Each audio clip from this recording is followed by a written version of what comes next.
Friends, if you're looking for real old school laughs, you're in for a treat because we've got them right here. Flip City Magazine. Remember Mad Magazine? Then it went woke? Well, don't worry. Flip City has no chance of going woke. That's right. 4 times a year, you'll get an actual printed magazine full of jokes, stories, comics, and more, all about today's pop culture, entertainment, and woke politics. Flip City takes terrible entertainment trends we love to hate with hilarious parodies of Lord of the Rings, Stranger Things, The Walking Dead, Star Trek, Hunters, and more. Trust me when I say there is nothing else like Flip City on the market. So subscribe today. It will be delivered in print, or you can even get it digitally if you're one of those wacky Zoomers. Either way, follow our link and sign up today, and if you put in midnight, you get an extra 10% off. Check out Flip City Magazine today. Ladies and gentlemen, let's get ready to rumble!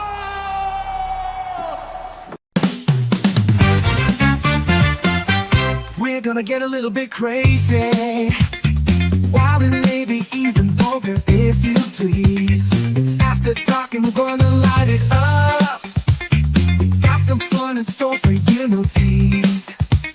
It's time for Midnight Edge after dark. A little naughty, will hopefully make you chuckle, but we ain't trying to hurt nobody, so get ready quick on the double, cause it's time for Midnight Edge after dark.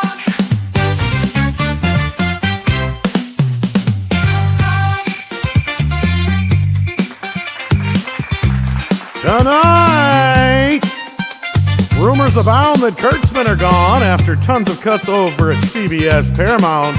Is it true? We'll find out. Well, we'll talk about that and a whole lot more. Welcome once again to Midnight's Edge After Dark. It is Tuesday. We have a couple Canadians here, eh? We got Script Doctor with us. How are you doing, eh? Doing good. What was the hang up this evening, sir? Were you on a hot date or something? No, I went and took a small nap and I overslept. Oh, okay. So you're in dreamland. Didn't feel like I slept at all. So yeah, anyway. Okay, cool. Well, glad to be here this evening, and interesting. We have some interesting stuff to talk about, definitely, especially on the Paramount side of things. Indeed. We also have with us Nick Weiser. Pee in your pants is the coolest. Maybe in the You're 90s. not cool unless you pee in your pants. Oh, Scribe doesn't know. If peeing in your pants is cool, then consider me Miles Davis. That is disgusting. Oh, yes. Hi, everyone. Hello, chat. Hello, mods. Hello, panel. Yeah, I am curious to see what's going to go on with this Kurtzman fellow, because I know my Trekkie friends really, really revile this man. So let's talk about it and whatever else gets thrown our way. Well, he's like Schrodinger's producer right now, but we'll get into that. We have another Canadian with us, Mr. CC Karaoke. Hello. I'm hanging in. I'm enjoying the front doing? view. I'm wondering if it's time to pop the champagne bottles, because No, I wouldn't say yet, but it's definitely time to chill them. Yeah, I was gonna say don't get too antsy yet, but yeah. All right. Well, it's ready. Whenever the good things finally happen. Not that I would ever wish for somebody to get fired. There's everybody else, and then there's Kurtzman, you know. You only fail up in Hollywood, see, so that's the thing. Well, not really. I mean, you fail laterally. It just feels like it's going. When it comes to Kurtzman, you fail up. How does he still have a career? Again, that's lateral. Like he's always had a career for the last like 30 years. He's just never gotten more powerful. That's the reason. That's the difference. Either way, we'll discuss this. We got Scribe Light is here as well. Scribbles, how you been? Doing all right. I'm looking forward to Kurtzman getting a producer job over at Disney Plus to do a Black Hole TV series. I see it happen. It's like, where does he go from here? Well, Disney. I did have to take them. some responsibility for some of the rumors because I mean I'm partially to blame for some of them starting way back when. And one of the first persons to tell me that Kurtzman was kind of sniffing around for other work because this might not work out so well for him at the end of the day over at Paramount was the same person who told me that Section 31 would be a movie and not a TV show, and that did come to pass, or at least is in the process of. But that source has gone silent since these acquisitions have gone on and such, so I have very little to go on. I did have somebody reach out to somebody within Skydance, I will say that. I won't say who, just to keep them. It was them not in there. me. I did No, my it wasn't own you. research They're not looking on the at panel. Other things. But yeah, if you have anything to go on, please tell us when we get to you here, script. But like, we'll get all this. We'll unpack it here in just a few minutes. But we'll talk about all that business. We also have Price of Reason joining us. How you doing, Hey, Price. Hey, how's it going? We're doing all right. How you doing? I'm okay. Yeah. Better than Diddy. Everybody's doing better than him, I think. Oh my. Who's your daddy, Diddy? Ew. Don't reach for the soap.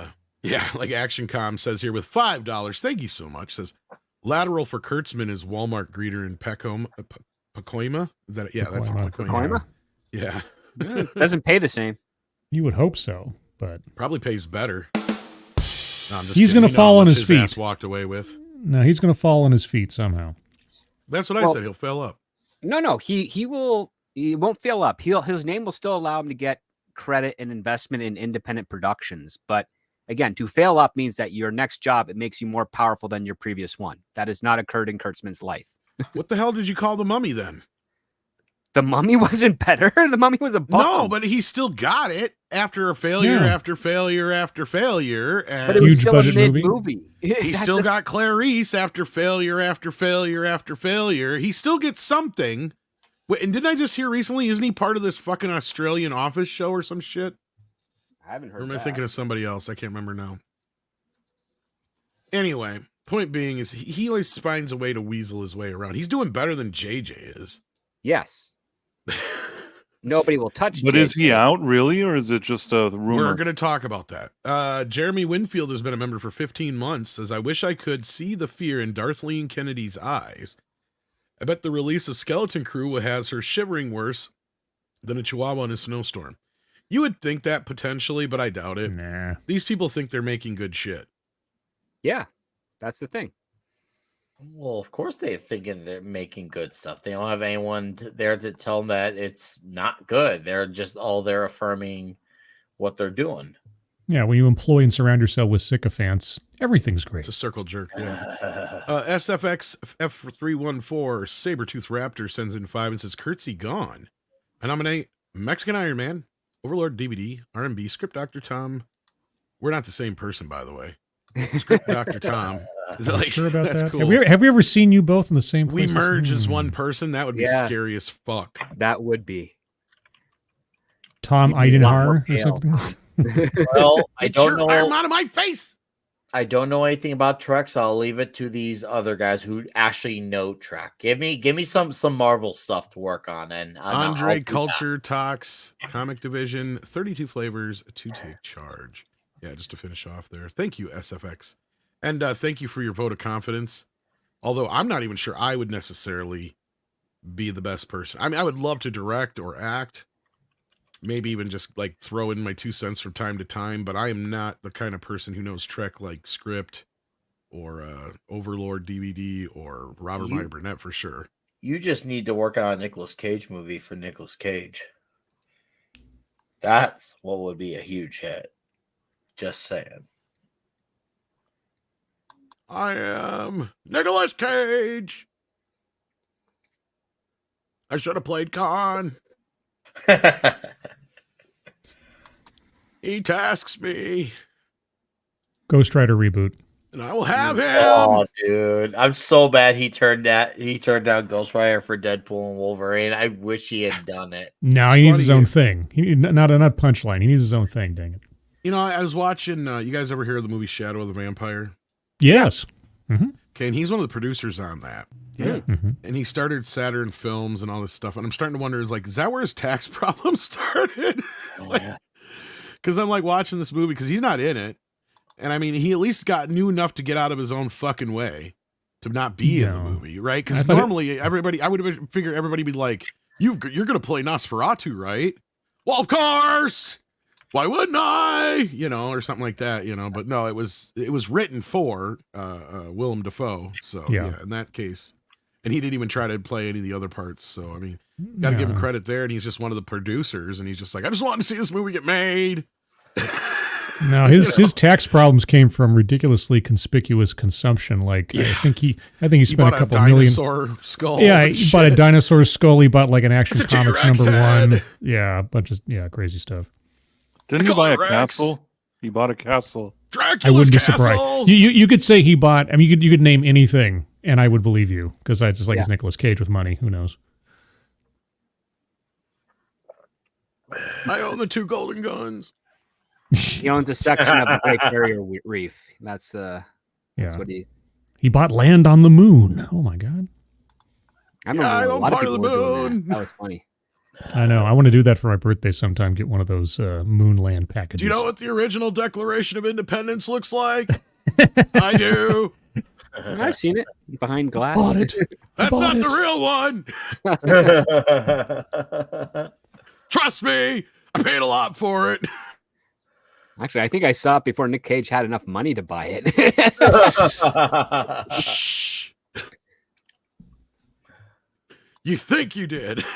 1988. So yeah, No, yeah, you're probably right back then because I just sort of seen a report on it more recently that the things like beyond. Whoa, we lost Nick there. He'll be back. Nick there, he'll be back. I just read a report that it's like basically beyond restoration now. Oh, it's like so fragile. The only one you can read now is John Hancock's signature, and barely.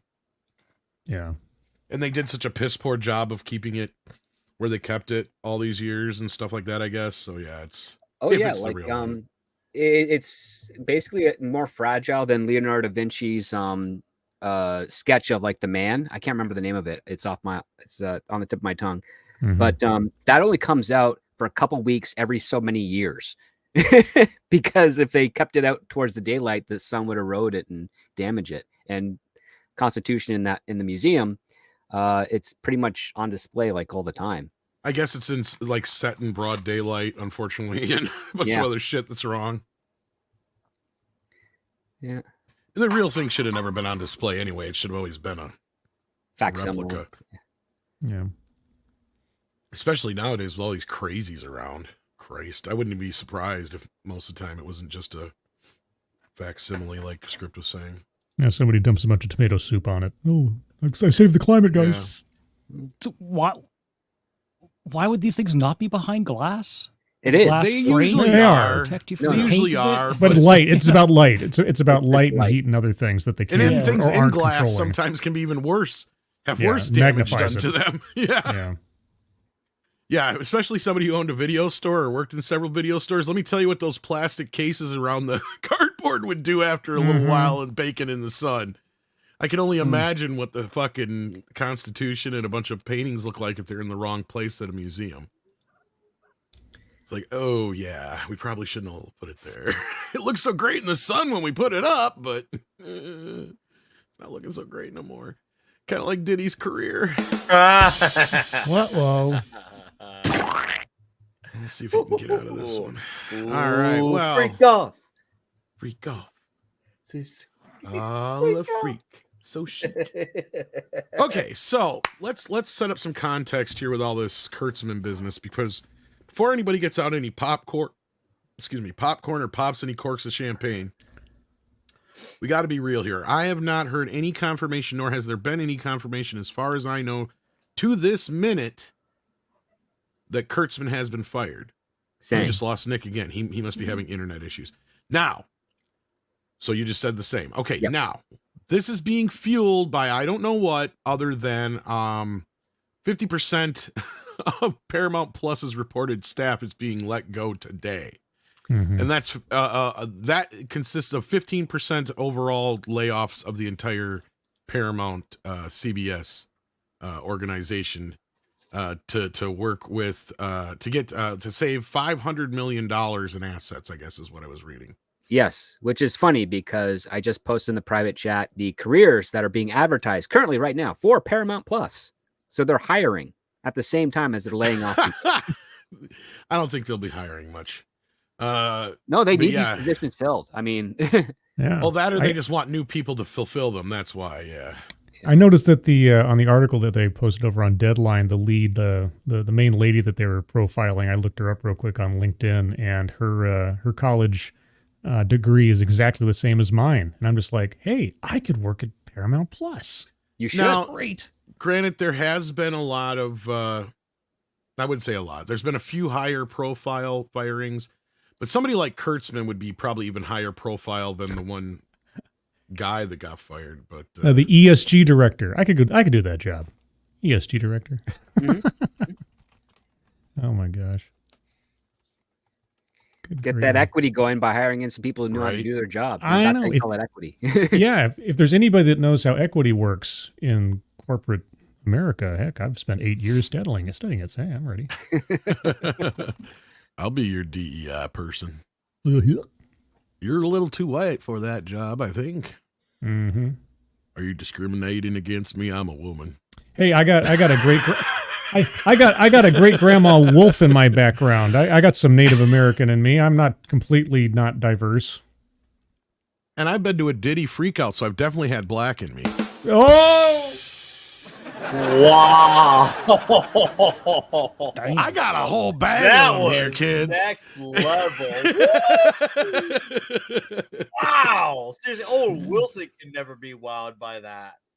once Wow. you go This is black. why I should write for one of those. I would definitely be fun for one of those shows, like Johnny Carson nowadays. Be like, just knocking them out, just knocking them out. I give you 5 just to choose from. Oh, Diddy's an easy fucking target, because I've hated that motherfucker forever. I never understood why he even got popular. I don't either. Just because he knew people and knew, and then that's what I loved about the Suge Knight crack when he says, if you want to be at a studio that your producer doesn't have to be on your album, come to Death Row. Well, we know now why he was so popular. It's called extortion. Yeah, exactly. Pretty much. Yeah, pretty much. So let's get with this here. Basically, we have no confirmation of this, but there is a story that came out of the Express Press UK. Now, this is not the Express UK, but it's just called the Express UK. So I've never heard of this, or Express Press UK. I've never heard of this outlet before. Has anybody else here heard of this place? No. Nope. Okay, so I can't speak to its. Sounds questionable. It sounds. I looked at the article and it seemed really flimsy. Yeah, it's got because, a bunch of pop-up ads. Well, not only that, there's also one big aspect missing is that Paramount has a contract with Secret Hideout, which is how Kurtzman is staying employed with them.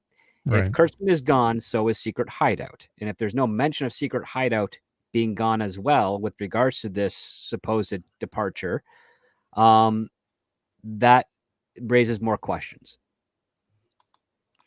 I agree. I think that in the case of Kurtzman, because of the type of business they have with him, if he leaves or even if they want to part ways, it's probably going to be done in a different way. Not most likely, it's not going to be like, "Hey, we fired Kurtzman, we hate him." I don't think that that's the way it's going to go down. Yeah, because they can't. The only thing that they can really do to get rid of him is sever their contract with Secret Hideout as it pertains to whatever productions they have been contracted for. Buy him out or pay him money or whatever it is they need to do, Yeah.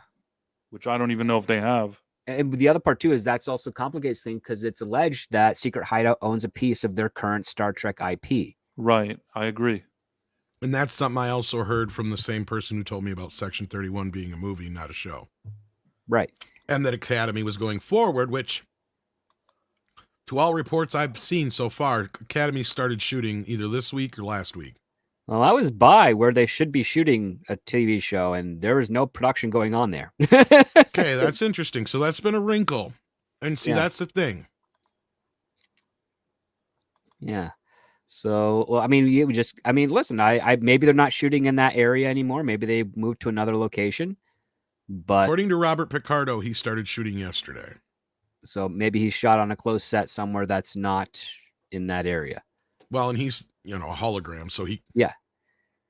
What's he going to do, shoot in front of a green screen? No, they usually put him on there. Okay. Yeah, I'm going to break out some baby oil. That's right. Whoa. So anyhow, let's get into this one. Breaking news, according to Steve Laxey over at Express Press. So take this with a big grain of salt, kids. Mm-hmm.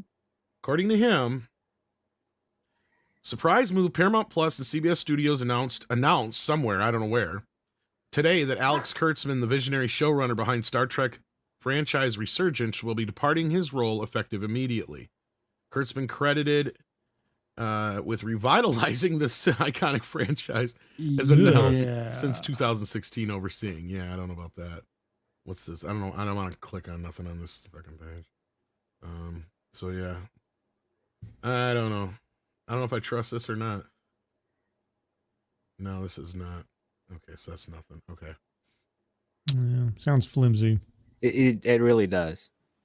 Okay, there's supposedly a quote here, but it doesn't even say when it's from David Stapp, who says Alex contributions to Star Trek have been invaluable.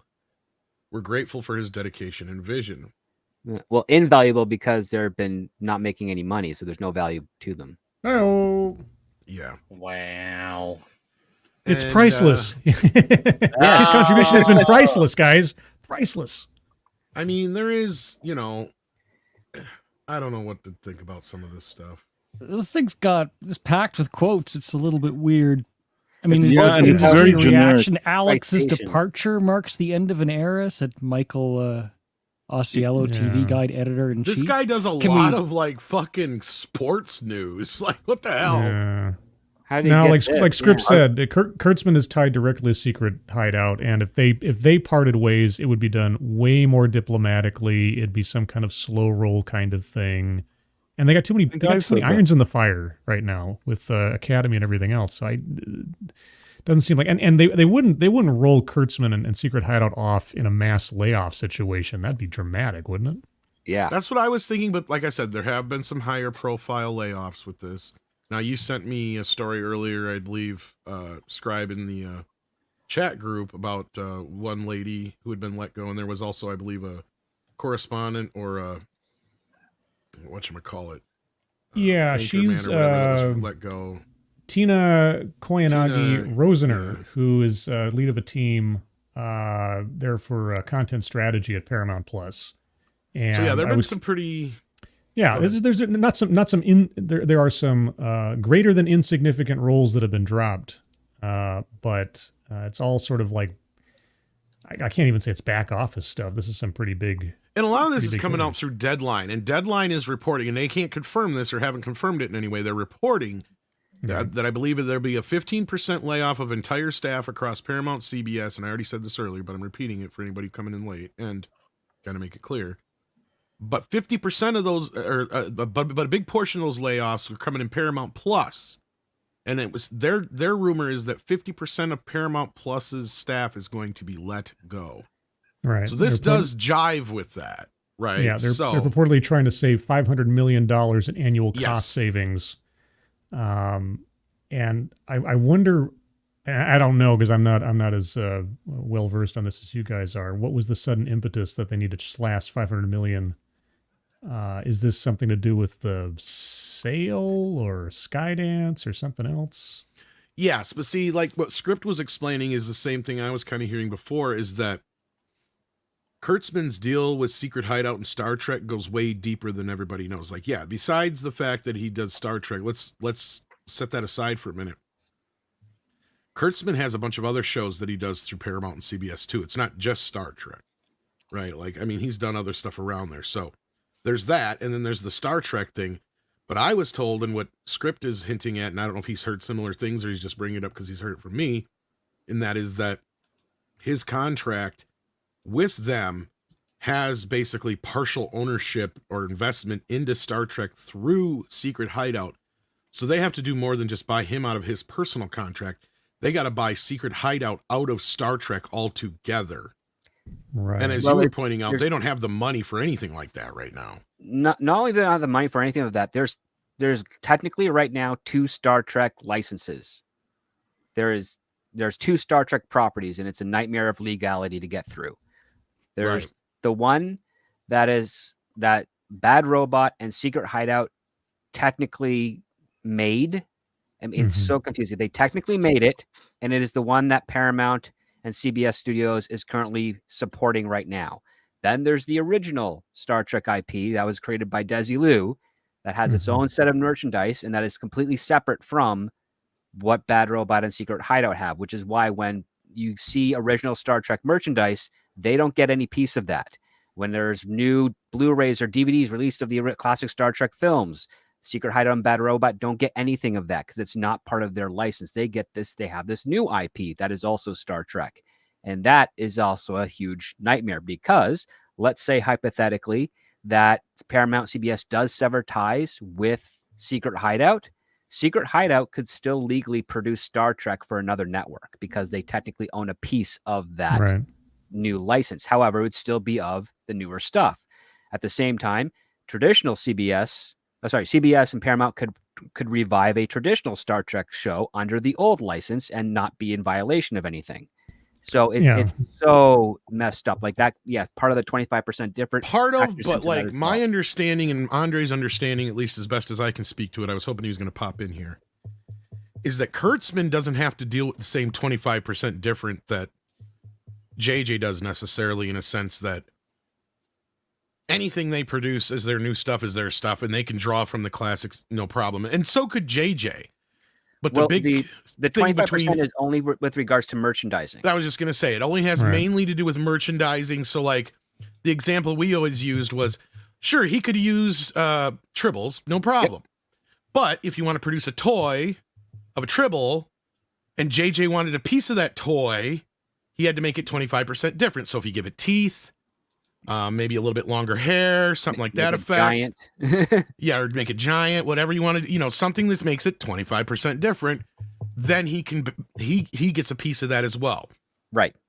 So it's kind of like, But if you similar were to but say different. do another Kirk, Spock, and McCoy show, and even if you recast them, but he used like the same sets from the 60s and used the same type of tone and format, he could not sell that in merchandise because he would not own that part. But he could still make the show and make money off the ad revenue for that show.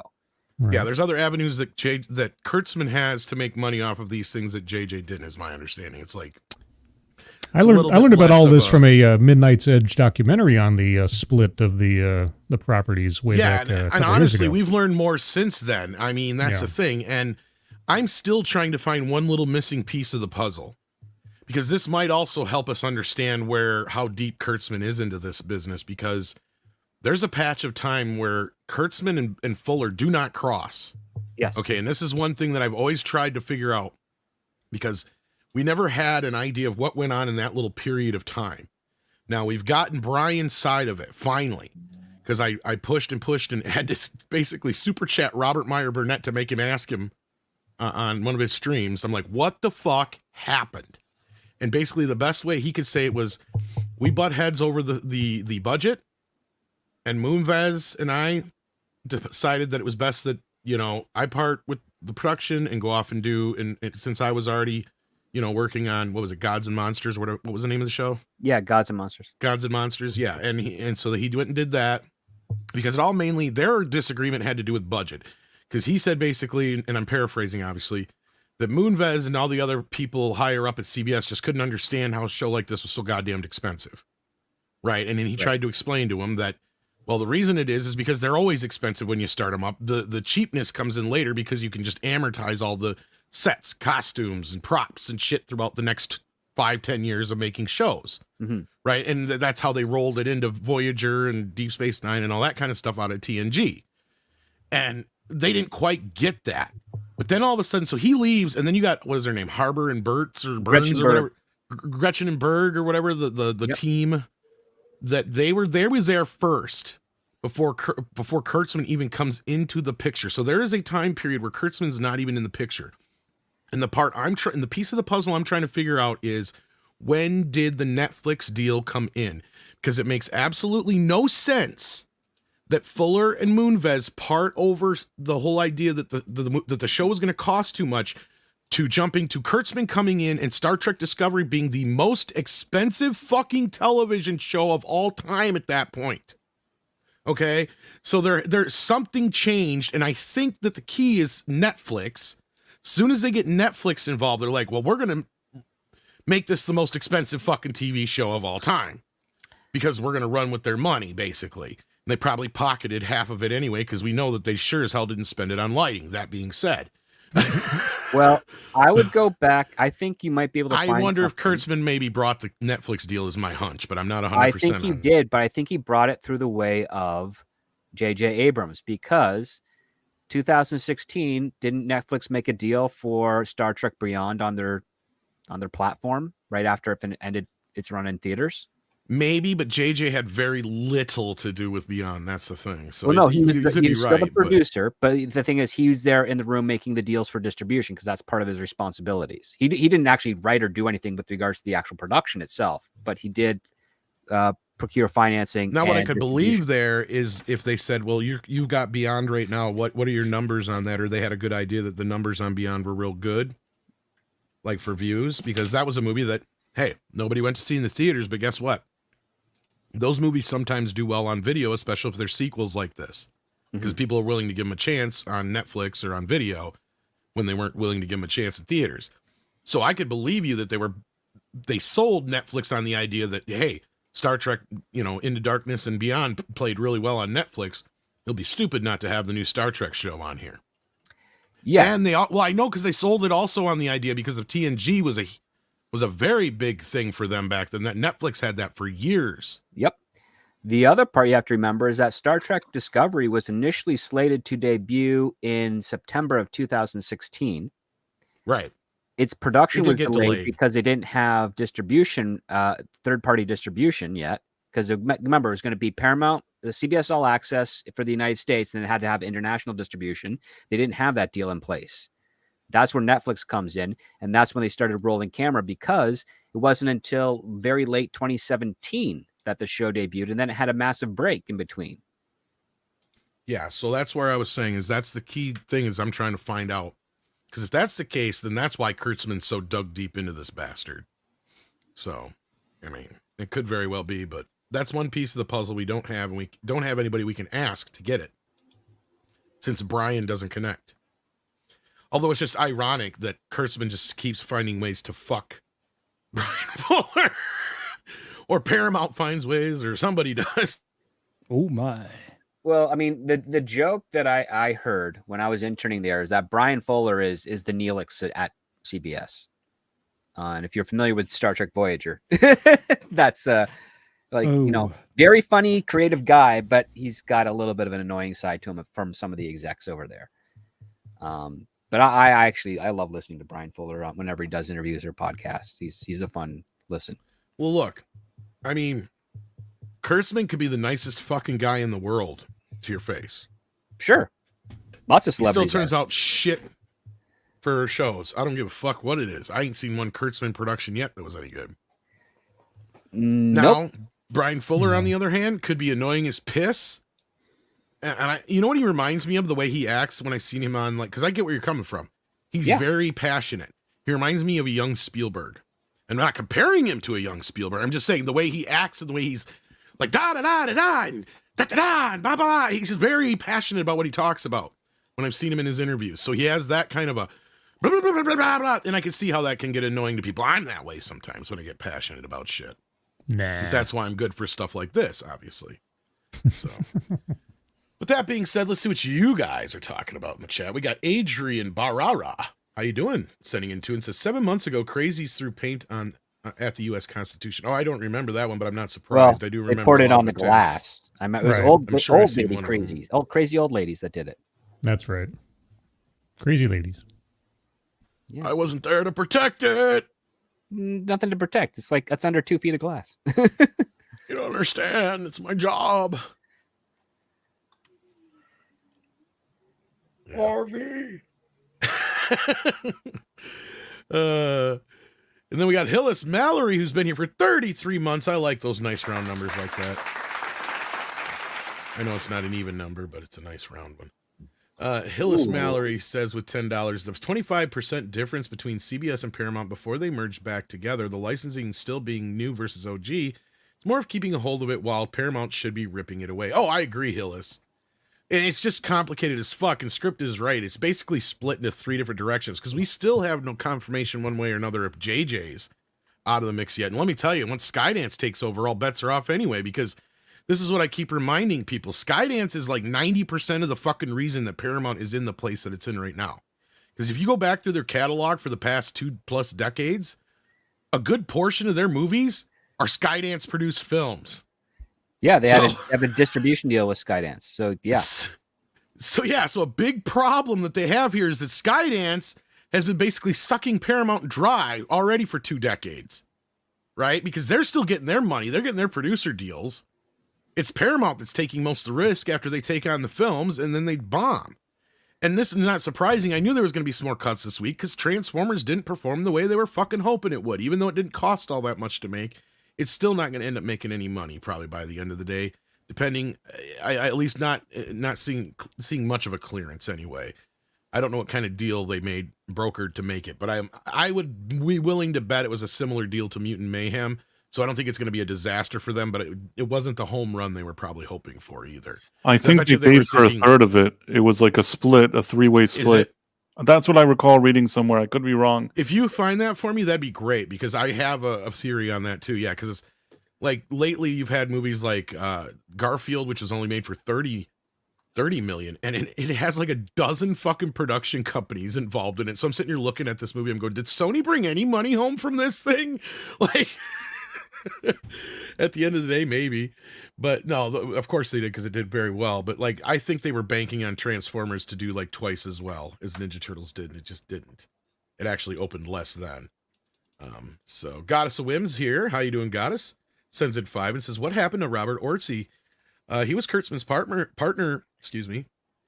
on the Bayformers, the TV series Fringe, and Mission Impossible 3 to varying success. Well, they had a bit of a falling out or something of sorts, didn't they, Script Doctor, from my memory? Yes, over Star Trek Beyond, if I'm not mistaken. Yeah, and Orci was kind of shuffled off because his Star Trek 3 script was reportedly too Star Trek-y. Yes. However, Roberto Orci was actually, he's the guy that is technically the one that was really behind the success of Hawaii Five-0 and Scorpion that Kurtzman was attached to as part of the writing team. He also did like the Now You See Me films. But he's actually been completely expunged out of that because Kurtzman is still the producer on Now You See Me 3, but Roberto Orci hasn't been doing anything since Hawaii Five-0.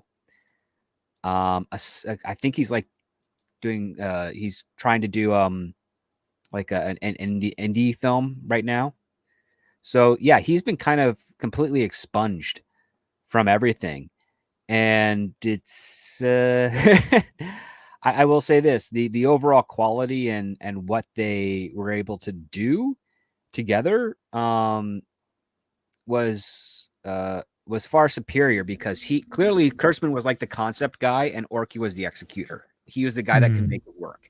Because again, these two got started on like Hercules: The Legendary Journey. They worked on Xena Warrior Princess, Jack of All Trades, all the Aussie Kiwi stuff. Then they buddied up with J.J. Abrams on Alias. Didn't they write Spider-Man 2 together? Yeah, they wrote Spider-Man 2 after they did not the good one, guys, not the good. The Amazing Spider-Man 2. The Amazing Spider-Man 2. Yeah. To be clear, they wrote that after they got Star Trek Into Darkness. What else is there? Yeah, like they were. Yeah, I'm looking at his IMDb. He's pretty much just kind of silent outside of the shows that were still running. Yeah. Now, if you take a look at like Kurtzman, he was the original screenplay and story for Legend of Zorro, which killed that franchise. So after The Mask of Zorro did a huge hit and they wanted to do a sequel and they had a difficult time coming up with a sequel script, Kurtzman solo got in there and killed it. Yeah. Yeah, so he's been pretty much blacklisted or blackballed, whatever you want to call it. Pretty much blackballed. Yeah. Yeah. He's listed and balls. I'm trying to figure out the difference. if his indie movie does make some waves, he'll probably bounce back. But like, the way that I see it is that Kurtzman buddied up to J.J. Abrams. Orci didn't like the direction Star Trek was going. They had a falling out there, and J.J. pretty much facilitated the blackballing of him getting any work for the last 4 years. I didn't Plus know working that on things like they were so Spider-Man didn't help. vindictive. Well, I mean, the only thing that he was getting credit on were shows that he had developed in the early 2010s. Like, that was it. He was executive producer on The Mummy, and then he was executive producer on Scorpion and Hawaii Five-0 up until those shows ended, and they all ended in 18 and 2020. So he hasn't been doing anything for 4 years, and that's pretty bad for a guy with, ostensibly some solid credits as a producer and as a writer. I'm gonna say something that'll stun some people here. That Hawaii Five-0 was kind of a guilty pleasure, the TV show, and it's probably the only thing that those guys can be involved in because it was just dumb, mindless nonsense, and that's maybe the peak of their capabilities is maybe they could put together that show, and that's the most they can do. That has more to do with Peter Lenkov, who's the revival guy. Like, so he whatever he did was, at least, it wasn't necessarily good, but it had this kind of guilty pleasure atmosphere to it. Yeah, because he revived like MacGyver and Magnum PI and Hawaii. Yeah, but those were shit. Those revivals. No, they were. They were 100% Hawaii 501 was somehow manageable. Well, that I think had to do with the cast at that point. But then, and I think it also helps that Hawaii 5-0 also didn't have a cast that everybody goes, oh, instantly boom, like Shatner to Star Trek, right? Right. Yeah.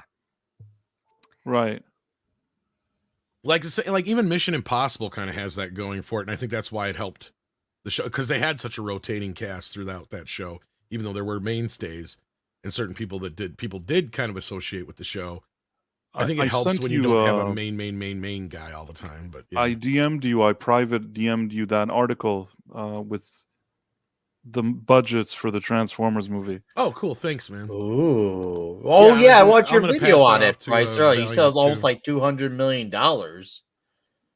I said that it needed to make 187 million. It cost 75 million to make, but if you do that times 2.5, they need to make 187 million to break even. And I'm not sure they're going to do it. Oh, I don't even think overseas can save them this time around. Which is that's the thing. If you look at like the live movies, which are not really live movies, but you get the point. A lot of those movies were in a long decline domestically since the first or second movie, but those numbers in the overseas markets kept doing gangbusters, and that's why they kept pumping them out, because it didn't matter if they weren't doing so hot in America, because, well, they had the rest of the world to fall back on. But now it seems like, well, the rest of the world is starting to get burnt out by these movies. I think the rest of the world was burnt out, but also the elephant in the room that nobody wants to speak of is that last Rise of the Beast movie they made, in my opinion, was heavily agenda-driven.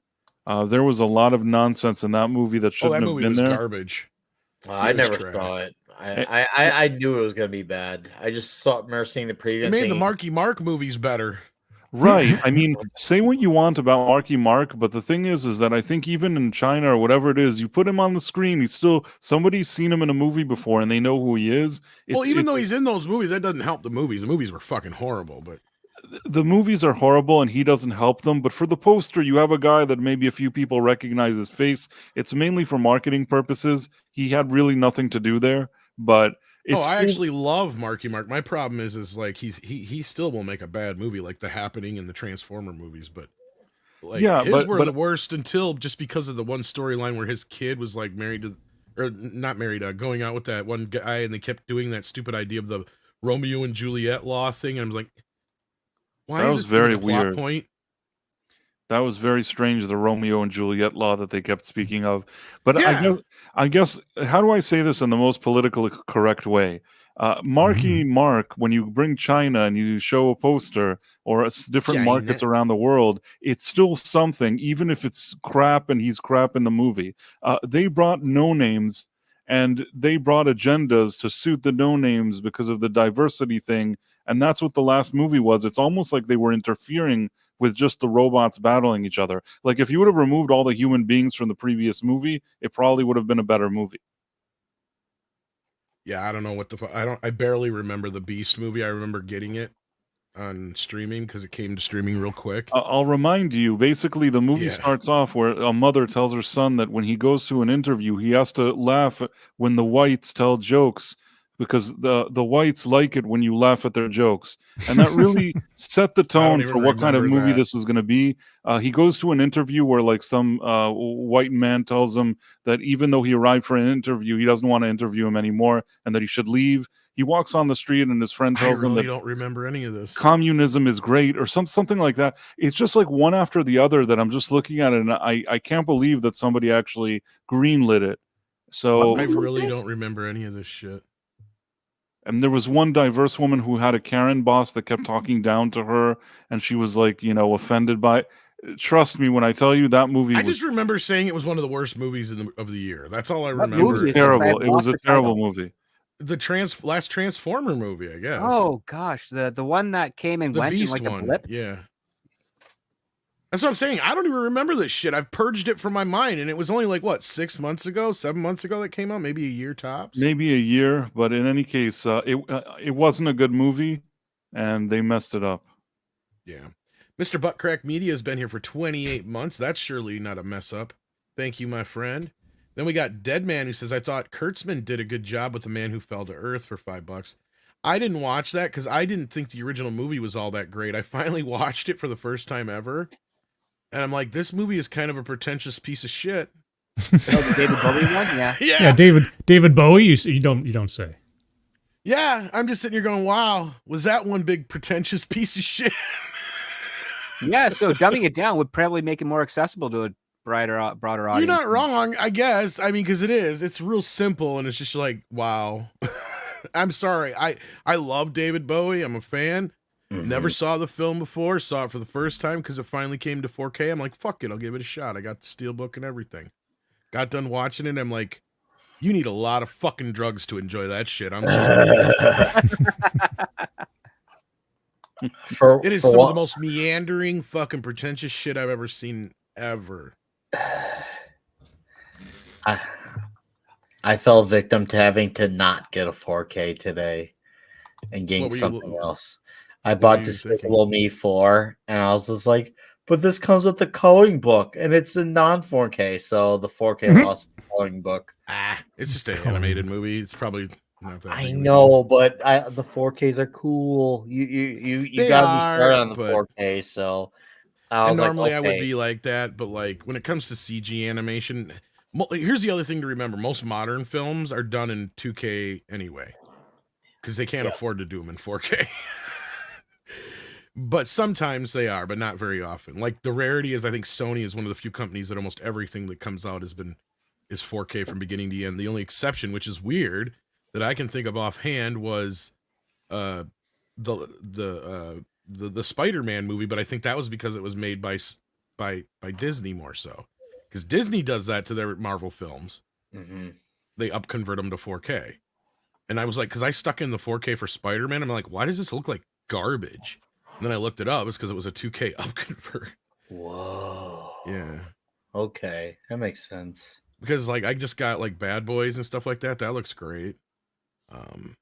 So yeah, it makes a difference. But anyway, yeah, I'm glad you liked it, Dead Man. Didn't it get canceled after the first season though, or did it get another season? No, it got canceled. As all Kurtzman shows do. Oh.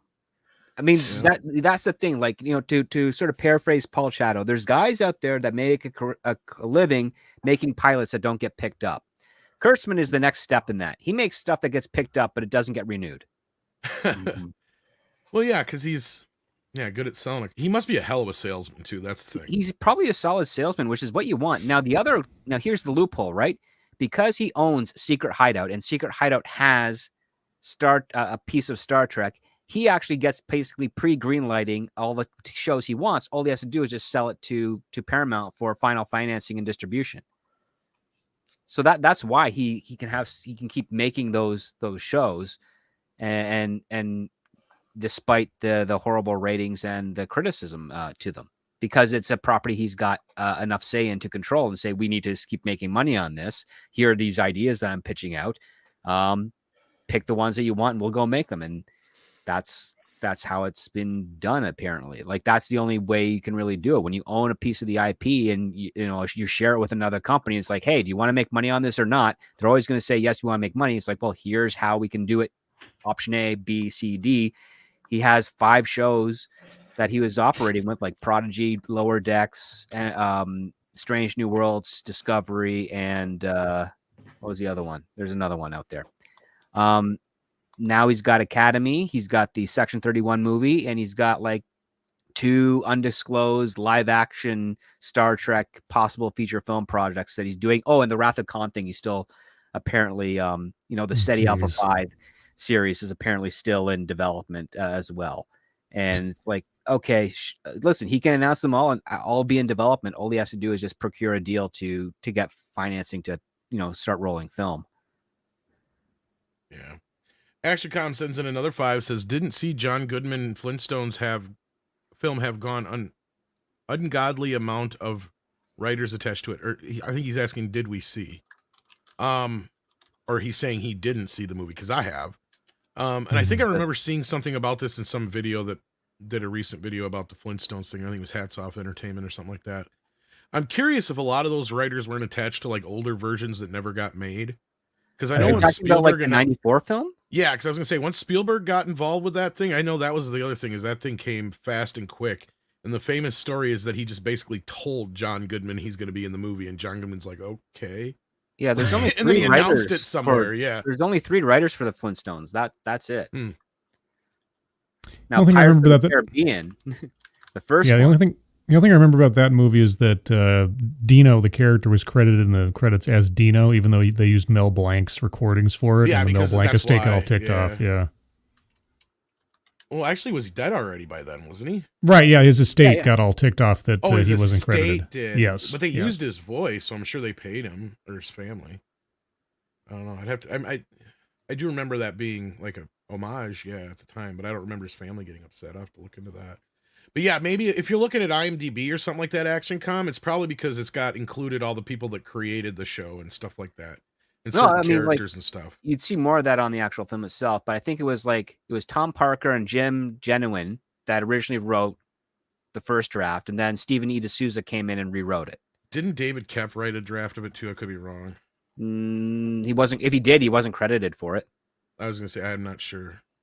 Yeah, and Hats of Entertainment did cover it. I know that. Yeah, but it's been a while since I watched it. Yeah, that's Dino. Down, Dino. Now down. Yeah, I didn't hate I liked the Flintstones movie. I thought it was all right. First one, anyway. I don't know about that second one. It was kind of garbage. It had the charm of the cartoon series. I forgot that first movie existed. The big reason it worked also is because you had Jim Henson doing all the dinosaur effects mainly. Yep. And you also had the joke of like Halle Berry playing Sharon Stone. And I'm like, that's funny. Yeah. Yeah, that was and I mean, it basically just felt like an episode of the Flintstones, right? I mean, they did pull a few things here and there, and I think I'm trying to remember, because I think in the original show they just have Bam Bam. I don't think they adopt him. Yeah, they just have him. Yeah. But I mean, it worked for the movie. Like, I liked it. I like that story. Like, it worked. The only part I didn't like about the Flintstones movie was fucking Rosie O'Donnell, and I think most people agreed with that. And the only reason she got that fucking job is because what movie was it? Did League of Their Own come out just before that? League of Their Own just came out before that, but she could do the laugh. That's because she did that laugh in the movie. I think it was, and Steven Spielberg's like, well, I gotta get her to play it because she can do the laugh. It's like, you don't understand how many people's sexual fucking fantasies you just destroyed, you son of a bitch. Well, I mean, that explains why they had to adopt Bam Bam instead of conceive their own, right? No shit. Nah, Did you? Oh, have you heard the famous story about that with Rick Moranis? Supposedly, what he No. said. No. He said, and this is supposedly a quote: "I'm married to somebody who looks like more of a man than Fred Flintstone." Oh. Woo! I don't Imagine know who if he you said said this to. Imagine but if you yeah. said that today. Oh, he'd be canceled. Oh yeah. And I'm trying to think, do they ever kiss or anything like that in the movie? I don't think Can't they remember. do. And I guess that, yeah, because of that statement, those two didn't get along very well anyway, or something like that. Or she got word that he said that, because I think he said it to somebody in the production. And that was kind of inspired casting, too, because at first when I heard Rick Moranis is playing Barney, I'm like, huh? Yeah. Why he did Rick good. Moranis? Like, I don't get that. But then when you see the movie, you get it. But anyway, that being said, yeah, Action Com, as far as I know, it didn't have that many, but unless I'm misinterpreting the super chat. Edgy number 1 has become a new member. Well, thank you, Edgy number 1. What level was it? Because we do a thing around here. Let me see here. Hit the wrong button. Here we go. Edgy number 1 is a maximum effort puppy. Holy crap. We're going to give you a maximum effort puppy here. Hang on. We got it. This is the maximum effort right now. You got her.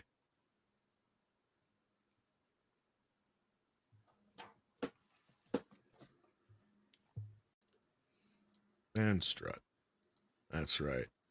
Thank you for that, Edgy number 1. And then we got Ashicom, who says, who's been following the Titan submarine hearings? I have not. Oh, I I've know known a little about that bit. for the disaster. 'Cause I know Mikey someone may that worked have on it. been. Hey, Mikey. I'm here for the Kurtzman got fired party. What I just got a notification. What happened? What time We don't did he know get for fired? sure. What? We don't know for sure. We don't know for sure. No, I saw it on the thumbnail. I got the notification. I'm excited. It's got a I'm here. question I'm mark. happy. It's got a question mark. Fake We don't know news. for sure. What? Yeah, probably fake news. What do you mean? Well, it comes from a very questionable source. Oh, I figured if script. I just looked at my phone. I'm like, if script's on the stream, it must be real. I'm not trying to disappoint you, but we don't have confirmation. That's the best I can say. This is my big moment. I have scripts right here that Script Doctor gave me. Well, you're gonna have to hold on to them. No, Script Doctor's supposed to save Paramount and save my Star Trek for the last 4 years. Oh, I've been well, waiting- Ellison's taking over Paramount. It's fucked. I'll tell you that right now. No, I have a plan. I'm picking up Script Doctor at the airport and taking him to Paramount, and they're going to pay Well, him. Ellison millions has of dollars. daddy's money. Does your plan beat daddy's money? Well, they're gonna hire Script Doctor, and Script's gonna save my Star Trek. That was the plan. I'm really sorry, Mike. I'm not trying to break your heart. I'm not saying he's not. He's Tell Schrodinger's Tom producer about our right now. plan. I know we have a plan. But Down by the river. no, it involves a Plan couple of in a plane rides. van. I've Yeah. actually read Script Doctor's scripts on Star Trek. Like they're like he can do this. Oh, I already said him and R&B would be the first two guys I'd go to. Yeah. Yeah. A plan's just a list of things that don't happen. Sorry, guys. That's true. They can be. I mean, And I never use the word plan because anytime I do, it tends to never work out.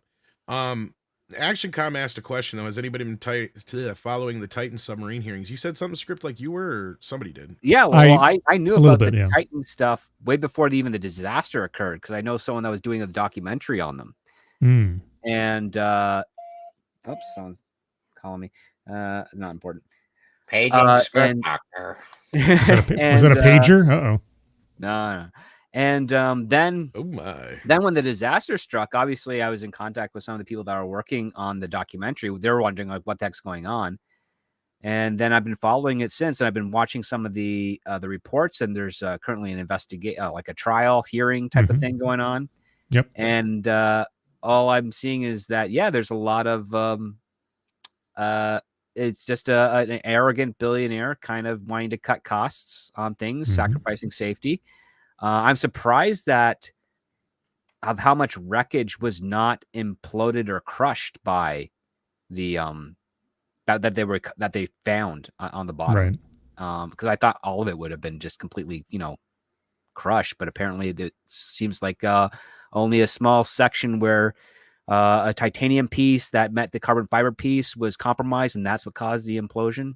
And yeah, it was based on the design, since it was a sectional design, kind of modular, that the back end survived it. We and all the know inner it's canister. yeah, It's because they didn't go up, down, A, B, start. That's why. Oddly enough, their game controller was the least of their problems with that. I know. I'm sorry. Oh, I had to man. make that joke. I had to make the joke. Yeah. Yeah. No, but the more scary thing, I suppose, but also in the grand scheme of things, not that surprising, is just how when you listen to the witnesses testify about all the internal goings on, just how many obvious red flags and in any other instance would be like, this is a hard stop kind of things were occurring, and yet it just kept rolling on, and either the people that were trying to stop things got pushed to the side or fired or demoted in some way, and it just the guy at the top, Stockman, whatever his name was, Stockton, Stockton, he pushed those people and himself straight into oblivion, and it's ridiculous and tragic, but yeah. And he did that because of his success as a pilot, because he pushed himself as a pilot. So he's like, this model worked for air, it should work for, it worked for 1 atmosphere. Let's see how it works for 300. Yeah. Epitome of arrogance, especially that story. And I recommend anybody watch the testimony. It's only about like 9 minutes long, the clip of the, I think he's Scottish, one of the engineers who was talking about the time where he embarrassed the CEO in front of clients on one of the dives to one of the wrecks, and to the point where one of the clients was like yelling at the CEO, give him the effing controller. Yeah. Because he just wasn't doing it. He basically crashed the sub straight into one of the wrecks, and they got stuck. And I'm just trying to imagine being in that sub as he's describing the story and just how terrifying that should be. And yeah, it's an amazingly crazy story. It's also a miracle that submersible was able to do as many dives as it did. Oh, it was riding on a razor's edge every time it went down. It was just a matter of time the way that they set it up. And it's the people anybody who went in that thing to any significant depth, they are the luckiest people on the planet that they didn't get themselves imploded. Yeah. Well, anyway, well, thank you for the super chat on that, Action Com, and hopefully you got your $5 worth. Destiny's Captain sends in $1.99, says experience beige. What's B-I-G? B-I-J, I mean. B-I-J. Beige?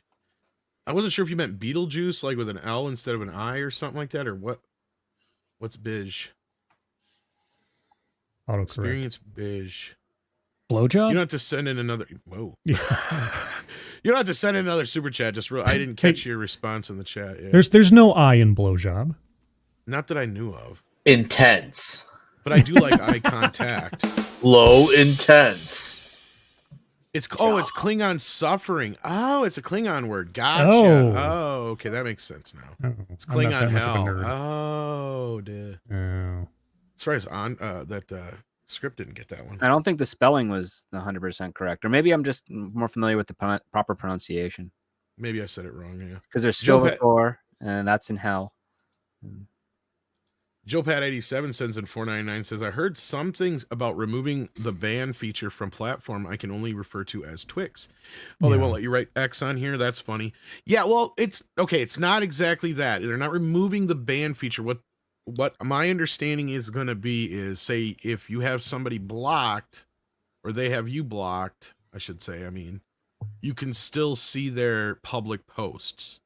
Unlike as it currently is, if somebody has you blocked, like Kevin Smith's a little bitch who has me blocked, I go to his Twitter, and it just says I'm blocked. But now you could actually see his public posts. Now I should be able to see his public posts. Yeah, but you won't see anything that they comment on your stuff with or anything of that nature.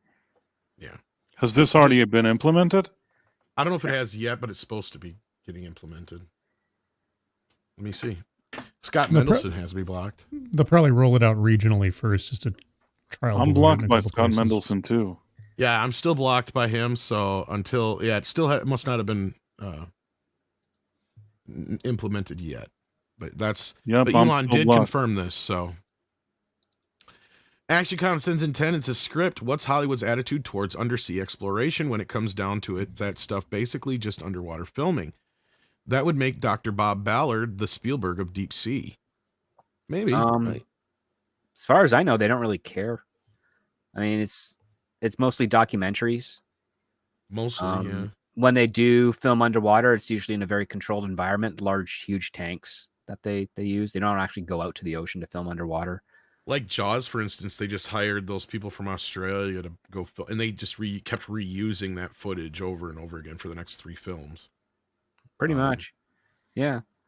I mean, it is what it is. Like, listen, if it's, you can figure it out. Just find out how many undersea exploration films there actually are compared to any other genre, and you'll see how much Hollywood actually cares. They really don't. I mean, if you can do something new and inventive with it, they will get behind it, but those are few and far between. They only care when somebody like James Cameron's doing something, and it's really him caring, not Hollywood. Yeah, exactly.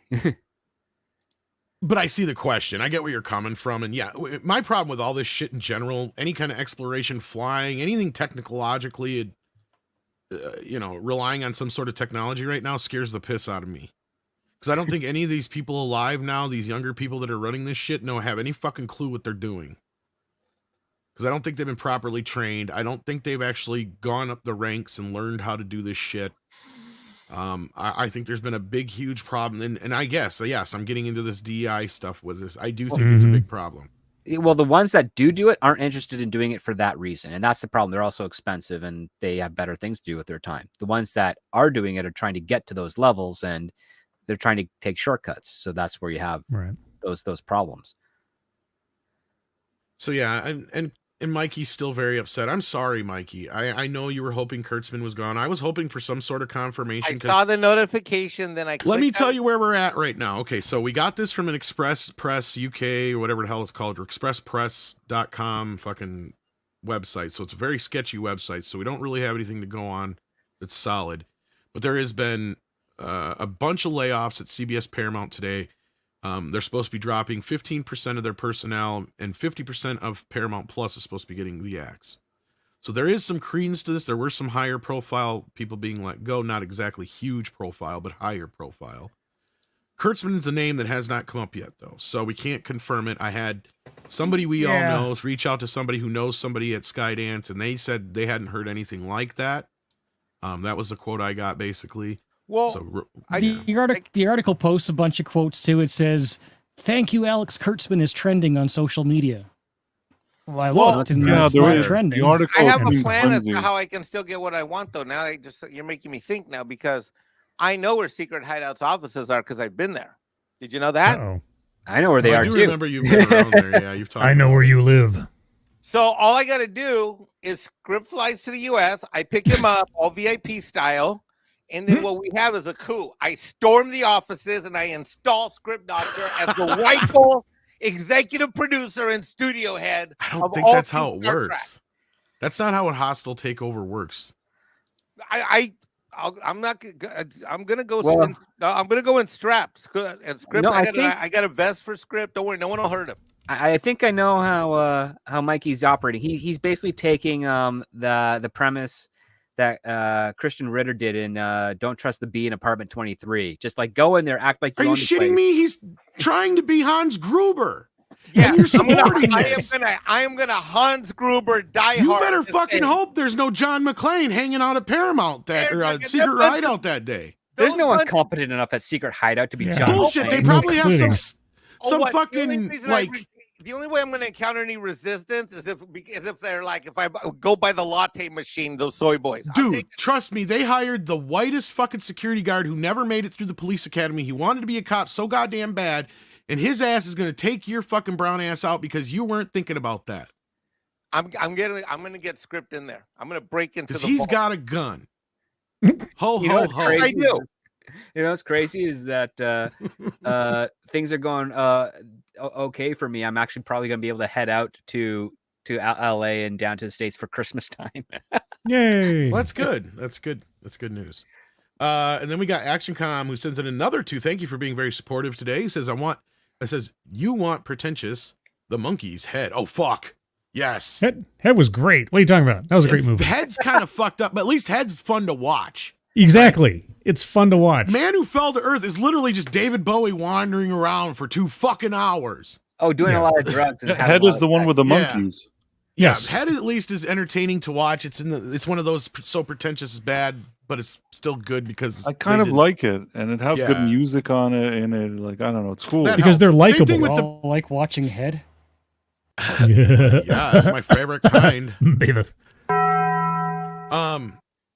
No, and I even like The Wall. You know, Pink Floyd's The Wall. I find that very engaging. But I can understand why some people wouldn't. Wall's crazy. I bought that Right. movie literally brand new from a circuit shitty for a penny.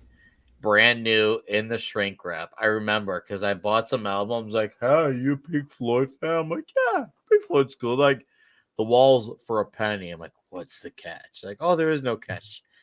I'm like, I'll take it. And it took me about 20 times to watch it for me to understand what was going on. It's a wild flick. And I wasn't even on drugs. That's probably why you couldn't understand. It's not a movie that I like to rewatch, really. I mean, I've seen it and it's good. Well, if it and wasn't for I the like music, I wouldn't. Yeah. I don't know. It wasn't like a pleasant movie that I wanted to watch over and over again. No, actually, I prefer the stage version, like the actual live stage version, than I do the movie itself. But because the movie is really good, but I think the stage version captures what they were trying to do better. I'm thankful that I've seen David Gilmour perform twice without Waters, and I feel really good about it. I've always liked Waters. I mean, to me, it was like when he left, it just isn't the same. Yeah, they've had a couple of good songs since then, but it just feels like It's not the same writing wise, but when it comes to Yeah. going to see a show, if you Yeah. see David Gilmour put together his band and perform songs that he was the lead singer on, you're listening to a Pink Floyd show. If you go to Roger Waters and he sits there and he, with his frog voice, he kind of croaks into the mic, that is not Pink Floyd. I'm not going to argue that. Like Gilmour has the golden upside voice, man. That's well, I'm not smooth. saying that. He has the upside of when he became the part of the band, he was already a professional musician doing other things. Right. Gilmour he also had his own the guitar sound that Gilmour brings to the table. It's incomparable. You can't. Waters brings a million expert to try to be exactly like him, but Gilmour has that feel that you just know it's him, and the voice is his. So in so I many agree. songs. Together, they're Pink Floyd. Apart, they're still David Gilmour and Roger Waters. Though that's just it. I mean, I get Absolutely, but when it comes to performance, I will go see a David Gilmour show any day of the week over Waters. Now I don't even want to, see Waters for other. I just don't like the guy because I think he's overdone it with his politics. But in any case, even if I did, he doesn't deliver that kind of show. Gilmour can still do it. We got SFX Sabretooth, or not trying to cut you off here. We just got to keep moving along. No, SFX it's okay. F314. We can agree to disagree. Oh, I agree with you mainly. I mean, I don't really disagree with you all that much anyway. That's why I'm just like, I can't really argue your points. Sends in 10 and says, Mexican Iron Man, I would nominate you to save Star Trek. Told WDW Pro my idea for saving Star Wars. Wesley Snipes is a Jedi, script writes, R&B directs. Mexican Iron Man controls the budget. See, I'd be better off for Star Wars than I would be Star Trek, but yeah. Yeah, I will go get Script all the money he needs. And more importantly, unlike that dipshit asshole Metalis, I'm actually going to buy light bulbs for Script. Oh, I need the light bulbs. I mean, I have a spec script for Star Wars TV show that's actually pretty solid as well. That's what I'm talking about. I would love to write something for Wesley Snipes, but the biggest problem is that he keeps on wanting to drop those MF bombs, and you have to cut around that. Yeah, you're right, huh? Really, you don't. Well, That's kind of. If you want, I'm going to be selfish. I need Script to save my Star Trek. That's all I care about. Yeah, I would love to write Star Trek. That's great. Just let him be Wesley. Just like you let Samuel be Samuel. You just got to let it happen. Let the F's flow. Let my F's flow. All right. Anyway, we got SFX Sabretooth Raptor, F314 Sabretooth Raptor to be clear. Sending in another 5. Thank you again for being very supportive today. This says, in information technology, taking shortcuts, bad results. Exactly. AKA cost overruns, buggy systems, etc. Don't take shortcuts. Yeah, it's inexperienced shortcuts. It's the impatience. And a big part of it, I think, is that a lot of younger kids just reject the past. And they think just because something's old-timey, they don't want to get to know it. It's strange because my kid and other kids should be able to just jump on like an old Apple II computer and be able to work it like nobody's business. But I bet you if you did, they wouldn't know what to do. No, they wouldn't. In That's a fact, problem. there's a lot of companies that still use old Windows 97 operating systems because they can't be hacked by current generation hackers. Right. They just don't understand the code. And I mean, and my understanding is there's a lot of video games and other things for a lot of systems that are gone now because they can't fucking find ways of reading them. So they have to either recreate them or find a way to. Go ahead. Sorry. So there's this assumption that the younger audience won't like it unless it has the most modern graphics or the most, it has to be CGI. It can't be practical because the modern audience won't stand for that old practical stuff. CC, that's not true. You are so on point. The weirdest thing just happened with me and Max just a few weeks ago. I thought it was a fluke this summer, and he's playing some football game on his iPad that is like 8-bit, like it looks like an 80s game. I mean, literally looks exactly like an 80s. Oh, I'll confirm that too, because my kid will play just about and I'm any like, video what are you game. doing? Yeah. He's like, I'm playing football. And I'm like, why aren't you playing Madden? He's like, Dad, that sucks. I like this. And he's just it's more challenging, probably. And it's like 16-bit, like you could see the pixels. I used to joke with my kid until he started getting into more vintage games. I'm like, you guys think you got her dick because they would bitch about the game being so hard. He's like, just go try and playing Super Mario Brothers or TMNT, then get back to me. Yeah. Let's see you bitch after that. There's that whole section in TMNT where you think you have to jump, but all you have to do is just walk across. Yeah, I love that. Yeah. It's like my favorite bit in the video game nerds when he finally figures that out. He's like, are you fucking kidding me? I've been playing this goddamn game for 20 fucking years, and now I finally realize all you gotta do is walk across.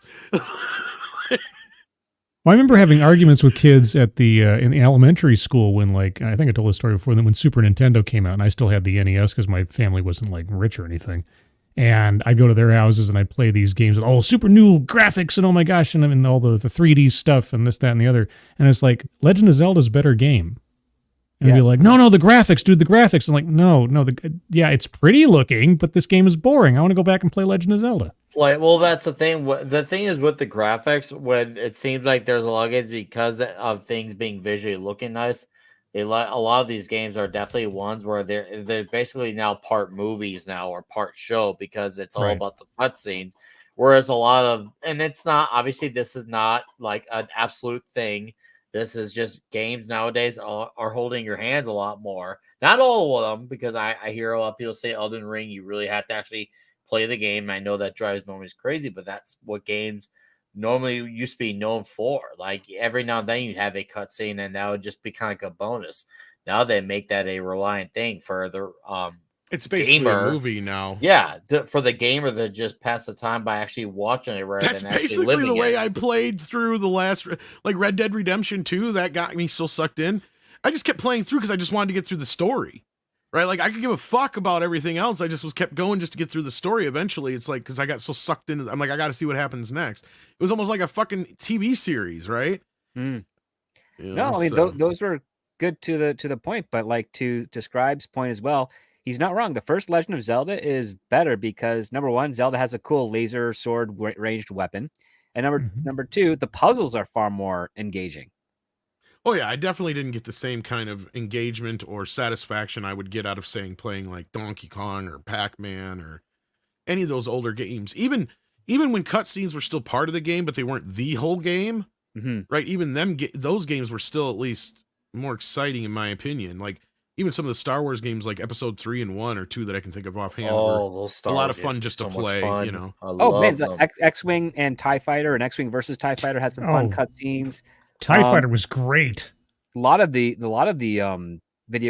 computer video games, like Blizzard, really went all out back in the day with their Diablo and StarCraft cutscenes, and that's kind of like, I mean, in addition to the awesome gameplay they had, that just added more to selling those games. But I mean, unfortunately, none of the people that knew how to make those games at Blizzard are anywhere near the company today. They're all doing their own stuff or retired. Well, Mikey's back. So Tickmo TMA1, if I'm saying that right.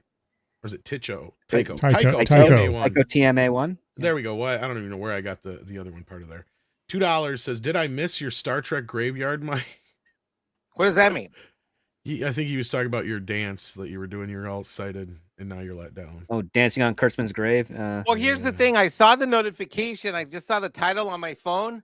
And then I literally was downstairs in the living room. I'm running upstairs and I click on it. I didn't have audio, but I saw script. So I'm like, oh my God, if script's there, this must be real. He's literally Schrodinger's producer right now. Like he's both fired and not fired at the same time. We don't know until we know for sure. We have to open that box. I'm gonna hand script in there. Script, if we have to rappel off the ceiling, we're rappelling off the ceiling. I can do that. Which Mission Impossible did he write? Just don't do whatever they did in that one. He only You're wrote losing number half 3. of your workforce, and God, you're no almost wonder a I hated that one. penny stock. No stock. That one advice, gave but me a headache. seriously, you know. I'm kind of in the Kathleen Kennedy way here, where it's like I've been told it so many times now that I can't be fooled anymore. It's like we never officially reported that Kurtzman was gone. Right, like there's been rumors and shit shifting around here and there in the last few months because of Paramount, but never. They're both cockroaches, you know. They fit into that. It was like 99% of Paramount Plus or Paramount as a company could be fired, and he'll still be there. He'll be like one of the last 5 people at the company. Make no mistake about it. People like J.J. Abrams and Amy Pascal are where Kurtzman comes from. They know how to dig themselves in like a little fucking tick. Yeah, they're when parasites. It comes to certain things. Yeah.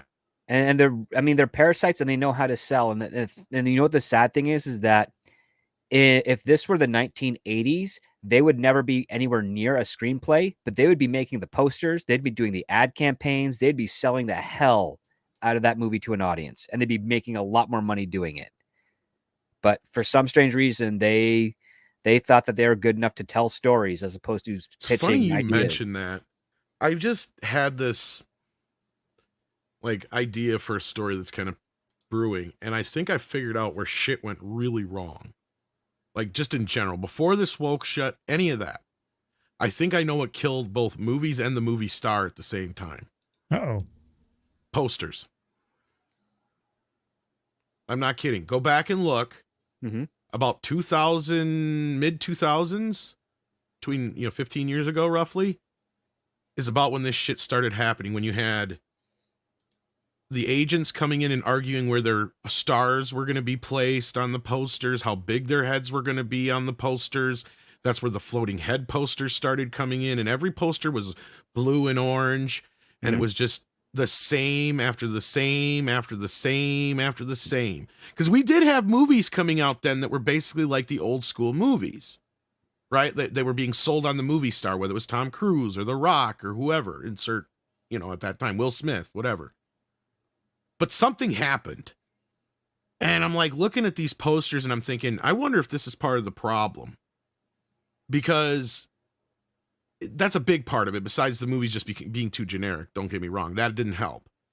But I look at those posters of that era compared to the posters we had during the 80s and 90s and the 70s, and then the video store era that we had, that kind of like, that was the whole point. Because it's kind of funny we brought all this stuff up about like, the thing bringing you in, Mikey, with the thumbnail.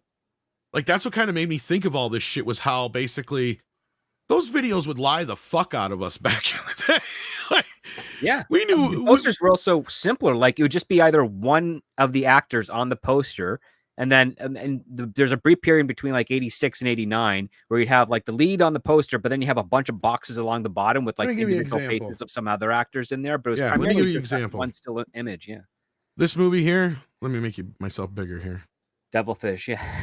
This movie is not as good as this fucking poster. How do I make myself big? Well, now, that's a whole other. No fucking way it is. But you know what? Yeah. That sold the goddamn movie. Look at that. Yeah, Wave goodbye. Look at that. Now that's a fucking tagline. Get it? Wave goodbye. The fish don't look like that. But you also commission professional artists to do the posters as opposed to people that play with clip art and actual artistry in the posters. Bingo. That's where the clip art shit starts coming in. That's where computer graphic designer people come in instead of actually creating shit like the Ghostbuster logo. Like, because this is what you had. You had the big splashy 1930s, 40s, 50s kind of poster styles, right? The big painted kind of major kind of styles that come out of there, everything from expressionist to your standard American movie style poster. And it corresponds with book covers too, Script. I don't know if you'll notice this too. Oh, I remember that. Yeah. All of a sudden now, recently, you can't tell, like, every book, if it's a certain kind of genre, it looks like every other book in that genre. Now, not only that, you have this dominating aspect where the author's name is bigger than the title. Yeah. And everything else is just basically like... But basically, like, every sci-fi novel basically looks like a Game of Thrones kind of thing. Every fucking, like, Twilight-ish kind of romance novel looks like a Twilight novel. They all look the same, and it's the same kind of thing. So in the 60s, then you had the minimalists come in, right? Like, that was the minimalist period. In the 70s, that kind of changed because then they started being more about finding a moment or a snapshot, right? Yeah. And then in the latter part of the 70s, they kind of mixed all three of those kind of styles, and that's what gave us the 80s. It kind of spat out on the other end. And that's where we get the golden age of, like, the Drew Struzan type posters and shit like that. And to me, that's the best period because they took all the things that worked from the last 50 years of movies and they put them all out there at once. So depending on the film, they found a way to sell the tone and all that kind of stuff more so. And that was what I was showing with the Devilfish thing, right? You know, and some of the greatest posters of all times, think about them for a moment. What are they showing? They're either like something like Jaws, where they're just a quick snapshot of something that's in the movie, even though you don't see that in the movie, right? It's a snapshot of that opening scene right there in the poster. It tells you everything you need to know about that movie. Rocky. Rocky is another great one. It's a snapshot from the movie. That was one of, actually, it's funny you brought that up, Price, because that was going to be one of my next examples. It's literally a snapshot from the movie. But I think, didn't they not use that snapshot in the movie? Depending on which poster. There was two posters. There's the poster where he's on the top of the stairs with his arms up. And then there's the re-release poster, which has him holding hands with her, Right. Adrian. The holding hands one wasn't in the movie. It got cut because it was supposed to be, but Stallone was, as he was cutting the film, I think they accidentally paused it, or not paused it, but they stopped the film running right at that one spot or right close to that one spot. And he's like, wait a minute. He's like, we just need to stop the movie like this. Just freeze frame. Because at that moment, that's his best moment in his life. He's never going to get any better than that. Because even though there was like this whole thing, little banter between her and him on the way out about her hat. Because remember, she loses her hat. They even set it up because she loses her hat and they find her hat on the way out. And he's like, glad you found that hat. That was a nice hat. You know, I've seen this scene somewhere before, but I haven't been able to find it ever since. It must have been in some documentary or something I saw years ago. Because I've seen the fucking scene. I wish I could see it. I really want to see it. And I can't find it. I've scoured YouTube for it. I've seen, obviously, pictures of it and shit like that. But anyway, so then the next one would be, obviously, the minimalist poster, which was Ghostbusters was my example, right? Batman would be another great example of that, where they just literally take a fucking logo, slap it on there, nothing else. Oh, yeah. Superman one with just a streak underneath the S. Same thing. Yep. So you had this great period. In the 90s then is when the clip art started coming in. At first, they weren't too bad. Look at things like Independence Day. Amazing set of posters, right?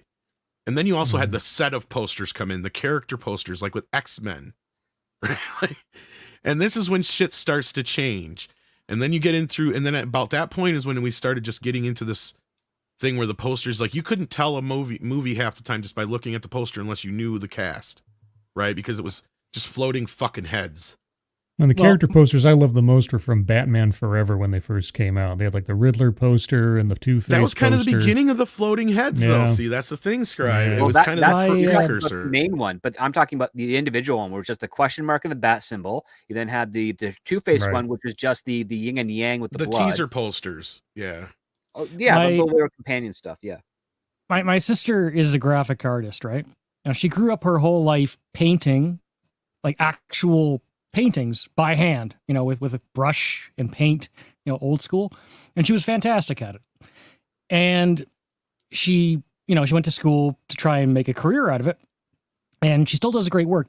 But everything she ever has done, really, since she, from a professional standpoint, even like off on the side doing, when people ask her for commissions, it's all digital because the industry has just become completely digital. Everything she ever does is now on a computer. Even if she's drawing with a digital pen on a monitor.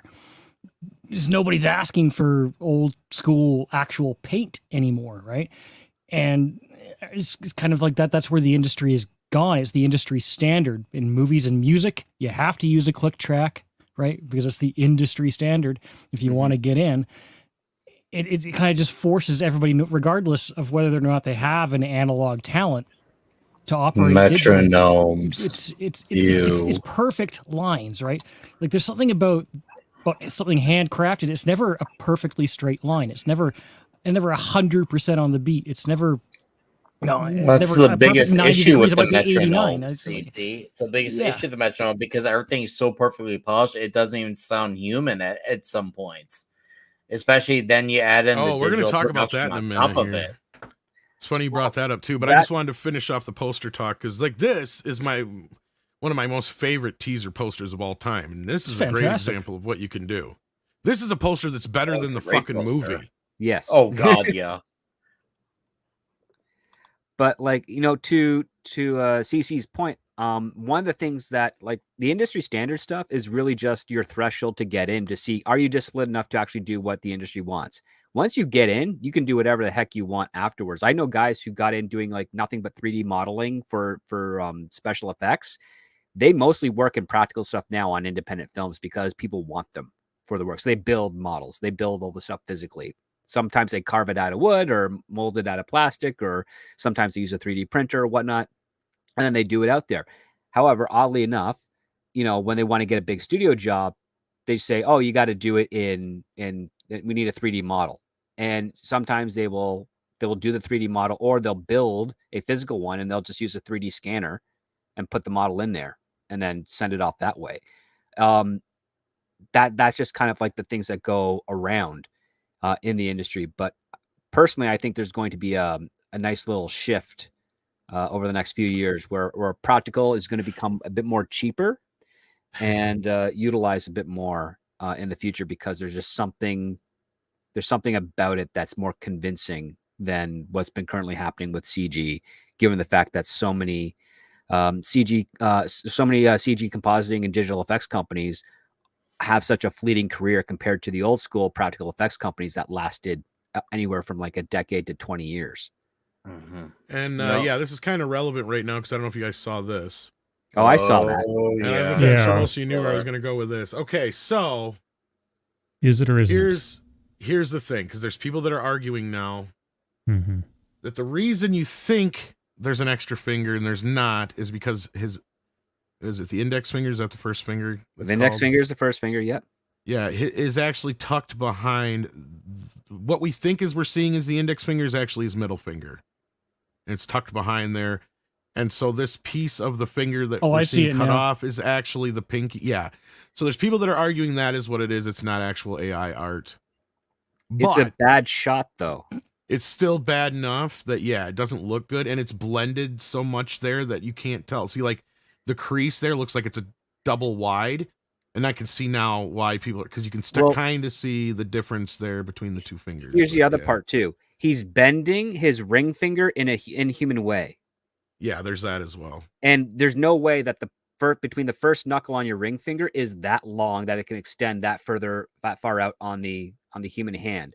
So what it looks like here is that you've got four fingers that are off center from four fingers at the knuckles that are off center from the ones below, because the other part too is you only have 3 knuckles on your finger, and these fingers here clearly look like they have 4. Yes, that's the other problem. Something's unnatural about it. So regardless, something ain't right. I'm gonna lean more into, I think it's been AI'd in some way or assisted, if not. And not only that, like stuff just doesn't look right with it in general. But that's kind of the point I was getting at, and that's what all these posters look like lately. And this AI stuff's getting worse and worse and worse with the art and stuff that they're. It's an over-reliance of minimization of everything. It's a huge dependency, but my eyes have already been able to pick up, just based on the lighting alone, I can tell something's AI. Wasn't it you that picked up, or who was it that picked up on the last Star Trek when they were doing the TNG box set for the 4K movies? Somebody noticed that they didn't finish airbrushing out the glasses, that because they clearly used a shot from some movie or show of TNG of Data, and they just made it look like it was a drawing, and it clearly wasn't. And they forgot to airbrush because he was wearing like protective glasses or some sort or something on him. and they didn't airbrush them all out, and you could still see part of the glasses. Now they did fix it and finish it out for the actual release, but people were catching it on the art. Well, I just want to say that the problem I have with the Thunderbolts poster is a ripoff of the Mighty Ducks poster. That was my biggest problem. Actually, you know what I found out? It wasn't actually a ripoff of the Mighty Ducks poster. It's actually a ripoff of a very obscure fucking Sons of Anarchy poster. Okay, I could see that. Oh, I think I remember that now. Yeah. Okay. So much not obscure, but like latter season, I guess, or something like that. Because it's like, somebody showed it in one of our groups, and I'm like, oh yeah, I see it. But oh like, yeah, no, you're right. That's absolutely right. I wouldn't even think to reference it. Yeah. Yeah, I just looked it up. You're exactly. Yeah, that's right. Yeah. So between Mighty Ducks and the Sons of Anarchy, yeah. Wow. Okay. Yeah. So I'm like, okay, so you're referencing a TV show poster. Okay. Like, and usually your poster parodies are not your main poster. Like a good example of that was the Guardians of the Galaxy each did a poster parody of one of the Star Wars films for their posters. Right. Yep. But they weren't their main poster. Yeah, but then the Sons of Anarchy poster isn't some like iconic piece of like, pop culture that people would recognize. Was it? A takeoff. No, I said not. It's not. That's what what I'm saying. Okay. It's I was not. going to say. Yeah, no. Yeah, Sons of Anarchy is still relatively niche. This far removed from it, and one poster design does not make it, pop culture touchstone. Yeah, that's my understanding too. So like, I was just like, that's one way to really go obscure, I guess. Or lazy. Yeah. Somebody really liked Sons of Anarchy on the marketing staff. What'd be funny is like, if they weren't even meaning to pay homage, they were just ripping it off. Mm-hmm. That'd be another thing too. It's a bit on point. If you look between the two posters, it's a bit. Yeah. Even in like the gradient of even though the Sons of Anarchy one is in black and white, the graininess of the pictures and the way they've got it set up, it's very, it almost looks like a ripoff. But anyway, I didn't mean to get too deep into that. It just all happened to correspond that way. And since we're talking about it real quick, we got CC here and Nick Weiser for a little bit longer. Did you guys happen to see the thing I posted earlier that this guy Wings of Pegasus, he's a YouTuber, posted? No. About Queen? I did not. Go on. I saw you posted it. Yeah. Hopefully he doesn't nail me. I'll show a little bit of this just so you guys know what I'm talking about here. So I think this is referring to the new release of Queen 1 that is supposed to be coming out. And it's already out on digital, I believe. So that's what he's referencing as the digital version. But I guess they used, what the hell you call it? Where they fix your voice. Auto-tune? Auto-tune, thank you. Yeah. And I just heard it in CC's voice. You know exactly where I'm going with this. That is not for Freddie Mercury. Bingo. It shouldn't be for anybody, but it certainly shouldn't be for one of the greatest singers of all time who could actually hit the notes properly. Right. And that's kind of what this whole video is about. So basically, tonight we're going to be taking a look at the recent release or re-release of The Night Comes Down by Queen on their official channel. Okay, so it's a recent re-release on their official channel. Fair enough. Hello, Phil here from Wings of Pegasus, and welcome to another analysis video. If you enjoy this video, please give it a thumbs up and subscribe. So, I've received loads of messages about this as soon as it was released on the Queen channel on YouTube, with people asking me to take a look at it, and a lot of people just saying flat out that it's pitch corrected and that you can hear it straight away. And I agree with that. You can hear immediately that they have pitch corrected Freddie Mercury's voice. Now, I don't understand this on any level as to why it would be done in the first place, because I think it's sacrilege, first of all, to pitch correct a voice like Freddie Mercury's because it was so unique. But also, from diving into this song, taking a look at it, analysing it, I can't believe that they haven't spotted what I have spotted. I'm going to tell you now, and we're going to look at it in a second, Freddie was not singing out of tune. He wasn't missing the notes. But let's get into it. And so he's already pretty much confirmed in the intro his findings, and I know we're going to lose Price here in a minute, so I wanted to give him a chance to chime in on this before you had to run out and give your outro here real quick. What about tuning Freddie Mercury? Yeah, if you care. Yeah, no, of course I care, and I can't imagine why anybody would do it. It's just his voice was just—that's the voice you want. I never thought that it needed any kind of manipulation. You just press record and let the man sing. I mean, You know, he's arguably the best singer of all time. Yeah.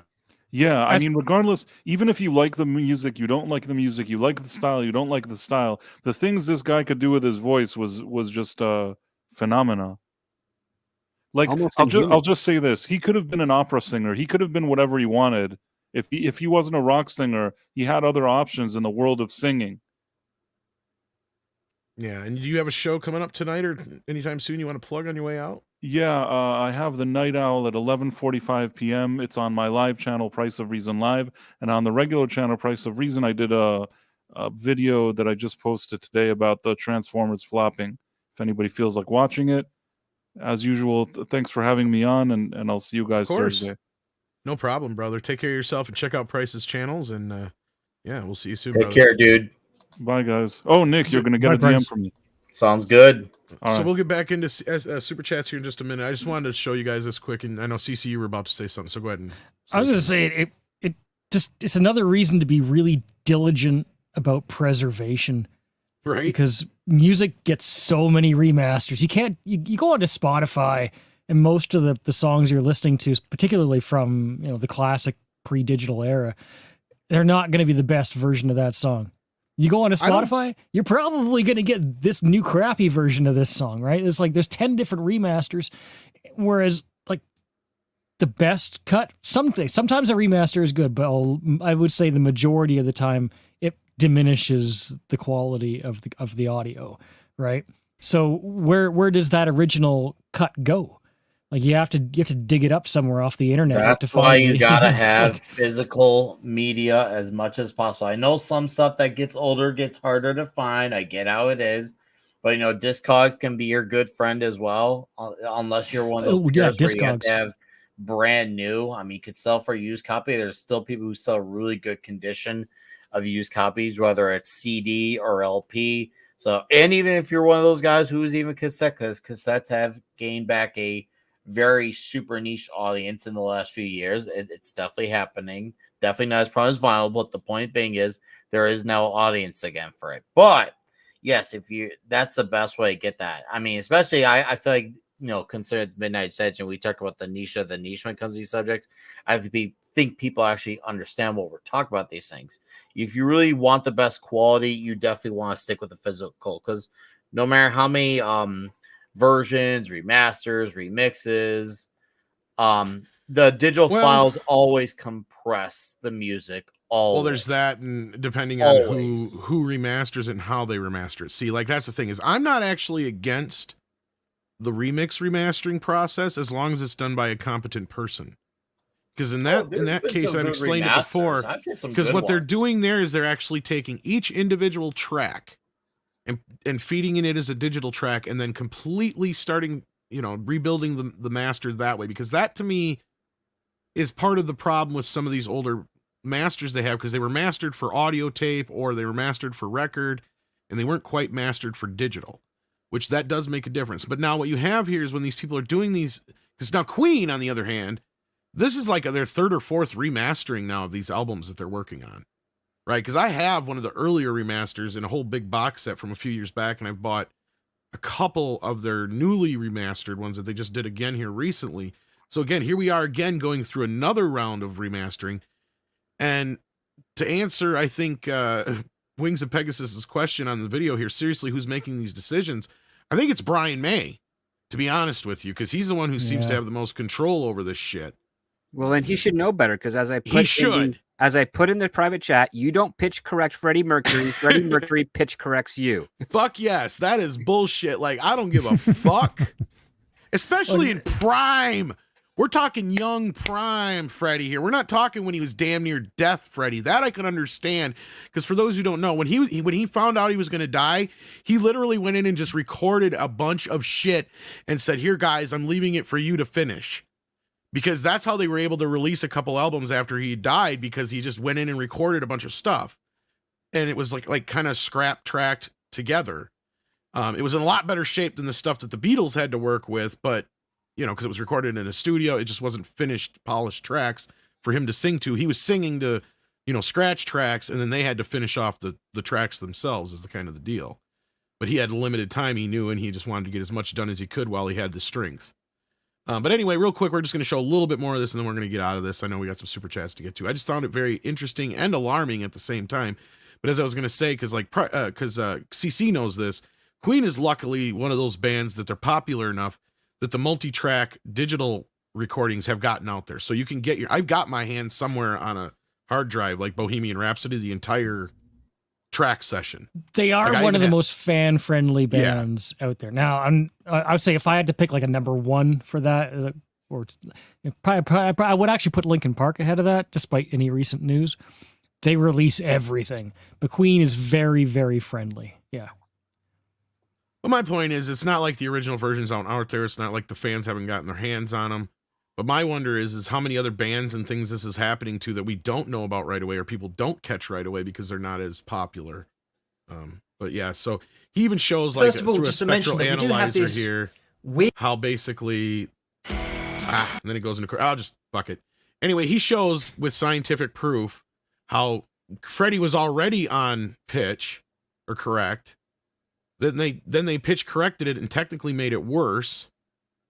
When if anything, the music should have been pitched differently for Freddie in this case, the other way around. He said, so it's a really great video. The channel's called Wings of Pegasus. If you haven't checked it out before, like, I don't like everything the guy does, but he does have some interesting takes, and he does try to back it up with actual, facts and science and all that business. So do check it out.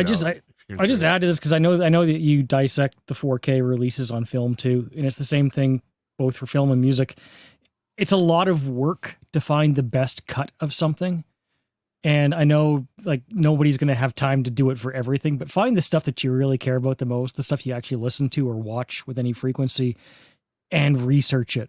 If you go onto Discogs and you see that there's 10 different releases of an album, by one of your favorite bands, take copy and paste that whole line, because it has all the information on it. Put it into Google, look for it, see what people are saying about it. Try and find sources of people who have preserved it and find the best cut of it. It takes a little bit of time, but it is worth it, and it's worth preserving. Because sometimes new is good. Sometimes we can take modern technology and make something better. I do like the new Tomi Iommi mixes of those Black Sabbath albums that he put out this year. They sound really nice, but that's not always as long as they don't manipulate them. Yeah, as long as they don't manipulate anything digitally, they're fine usually. I mean, you're getting the most rawest, best, you can get it. It can, in some cases, as long as it's mastered correctly, can sound better than it ever has before. A good way of doing a remaster is where it makes it feel like you're hearing the song for the first time, like again, in a weird way. Like it's just like, oh, bro, this guitar sounds a lot beefier, and it's like, wow, like I can. And there could be certain instruments maybe you couldn't hear. I mean, with rock and metal are known for bass issues a lot, and that definitely is a big thing that can help too. Yeah, you could definitely hear a little nuances and undertones that you didn't notice then that you pick up on now. I mean, especially the Forbidden disc. That Forbidden disc, that was actually remixed. That was the one album on that box set that was actually remixed, and you can hear the difference. And there's play-by-play on YouTube. Of course, there is. There's someone who did a play-by-play of the original 1995 version of Forbidden versus the current year version, and it's one of the rare exceptions where the remix is actually better. And it definitely made me appreciate that album because I originally did not really appreciate Forbidden. No, I can say the same. I did not like it. And then I listened to it again on this new mix. I was like, okay. And Tony's voice, man, his voice sounds so good on those mixes. Woo! Yeah. As long as they don't manipulate and fuck with them, then usually some. And I get it. Some people just like certain aesthetics. They want to hear, them on vinyl in certain way. I get it. I'm not going to argue that point. Yeah, the manipulation, this kind of shit, I'm very, very much against. But with that, I think we're going to start wrapping up. We got some more super chats here. Mikey, did you have to go now, or were you saying you got to go here soon? I got to go by 9:15. Oh, okay. You got some time then. So SFX F314 Sabertooth Raptor. Sorry, I know this was on the screen before, but we did not get to read it from my knowledge. sends in 5 and says the Ghosts and Goblins NES game is extremely hard. Not sure younger crowd would do well on it. It's very hard. Well, here's the thing. I'll give him a chance. But yeah, I think that a lot of kids nowadays would struggle because a lot of games, it feels like they just do a lot of shit for them. And that's where I can see where Max was wanting to play an older football game. Because playing Madden anymore is almost like just basically watching a game. You're not really doing much. In fact, I'm so bad at the newer football games half the time, I'm better off not doing anything. Because if I do try to do anything, then my guy's going off in the wrong direction when everybody else is going over there, and then they end up getting a touchdown because my fucking guy's in the wrong place. Anyway, yeah, that's always a possibility, but I don't know. Tycho, TMA1. I did it again. Yeah. I did do that. Did he never see the video? We already did this one, Mike, too. years ago, you planned to make Star Trek Graveyard in front of secret hideout offices. Yes, okay, I remember. Now I remember. I did do this. This happened. Did Tycho not see the video? Do you have the video? It's on Doomcock's channel. Oh, is it? Okay. I can find. Oh, let me find. I think if you can find it. If not, don't worry about it. I'll ask Gary Ambrosia for it. Speaking of Doomcock, we got one of the regulars over there on the pop culture breakdown. Douglas Nelson, how you doing, Doug? Been a while. Woo! $20 super chat. Wow. It's too bad the Kurtzman rumor can't be confirmed. Yeah, I know, right? Because then you could roll the secret hideouts Trek memories video.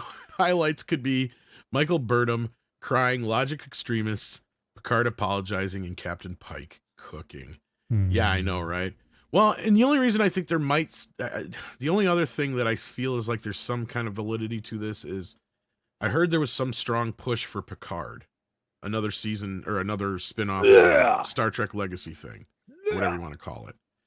So, and Kurtzman was somebody who was very much against it, but they wanted Metalis, but Metalis ain't going to be available. He's busy doing other shit.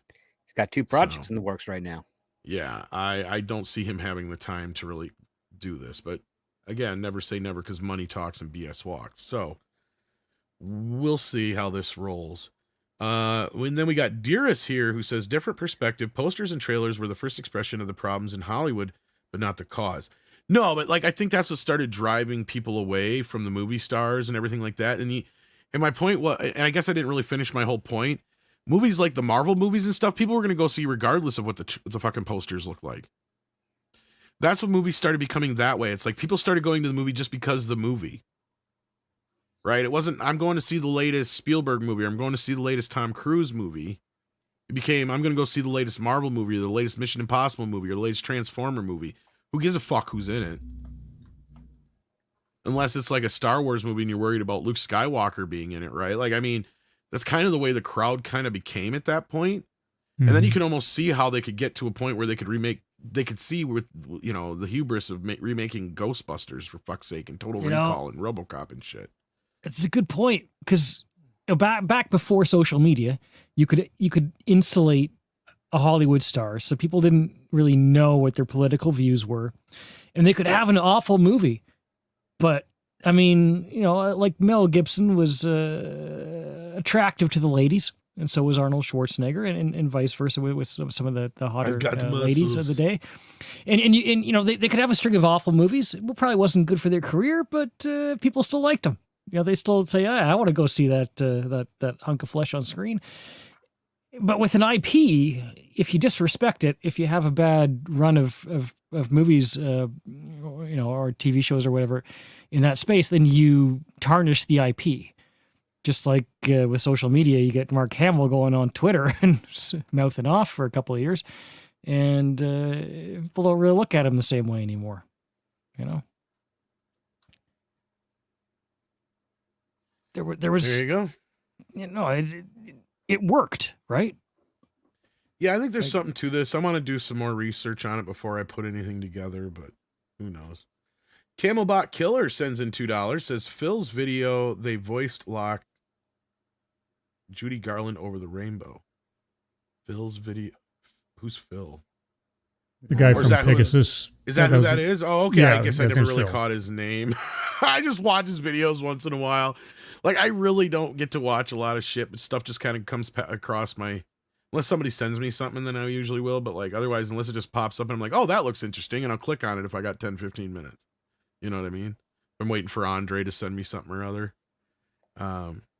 But yeah, I haven't seen his one about Judy Garland. I guess I'll have to check that one out. Thank you, Came About Killer. I didn't know he did one. Yeah, she's someone, if they fucked with their voice, the fucking whole gay community would lose their goddamn mind. And Barbara You'd have Streisand. fucking riot. Yeah, you just have a fucking riot on your hands. It'd be bad. It'd be like January 6th times 9/11. That's a South Park joke waiting to happen. That's right, Gary. That's 500,066,911. Anyway. Well, we've had fun, guys. I hope you did too. We had a great crowd tonight. I want to thank you for the donations and the talks and the mods for being here. I see Goddess of Women, Daryl Brewer still hanging in there. Who else did we have here tonight? I know we had a few mods. I saw Neil earlier. Mecha J's here. Thanks so much, guys, for being a part of the show. And thank you guys for listening and watching. Let's see what you guys are doing. Script Doctor, what you got coming up? Scripts on Saturday coming up here? I got scripts on Saturday this Saturday. Going to be continuing off the horror films, the horror screenplays that we got going on. So yeah, we had a great show last week with CC Karaoke, and yeah, we should have a pretty interesting one too, because we got a cool horror script where when after you take a really cool, like the perfect drug, that's when these creatures start coming after you, and it's interesting take. I wonder if they can stick the landing. The creatures that came after me after I took drugs were Puerto Rican girls. Was their favorite one cocaine or what? I'm not saying nothing. CC, what you got going on? We're gonna do some Okie this week. I'm driving 500 miles tomorrow, so I'll be pretty busy. Then you're gonna have to drive another 500 miles more, right? Yeah. No, I backloaded my trip because I wanted to stay up here in the beautiful north. I'm supposed to be home in about like 6 days. I've got a long way to drive. I got it, Script. I got the joke. Can James Cameron not learn? I mean, motherfucker wrote the book. I'm not trusting AI.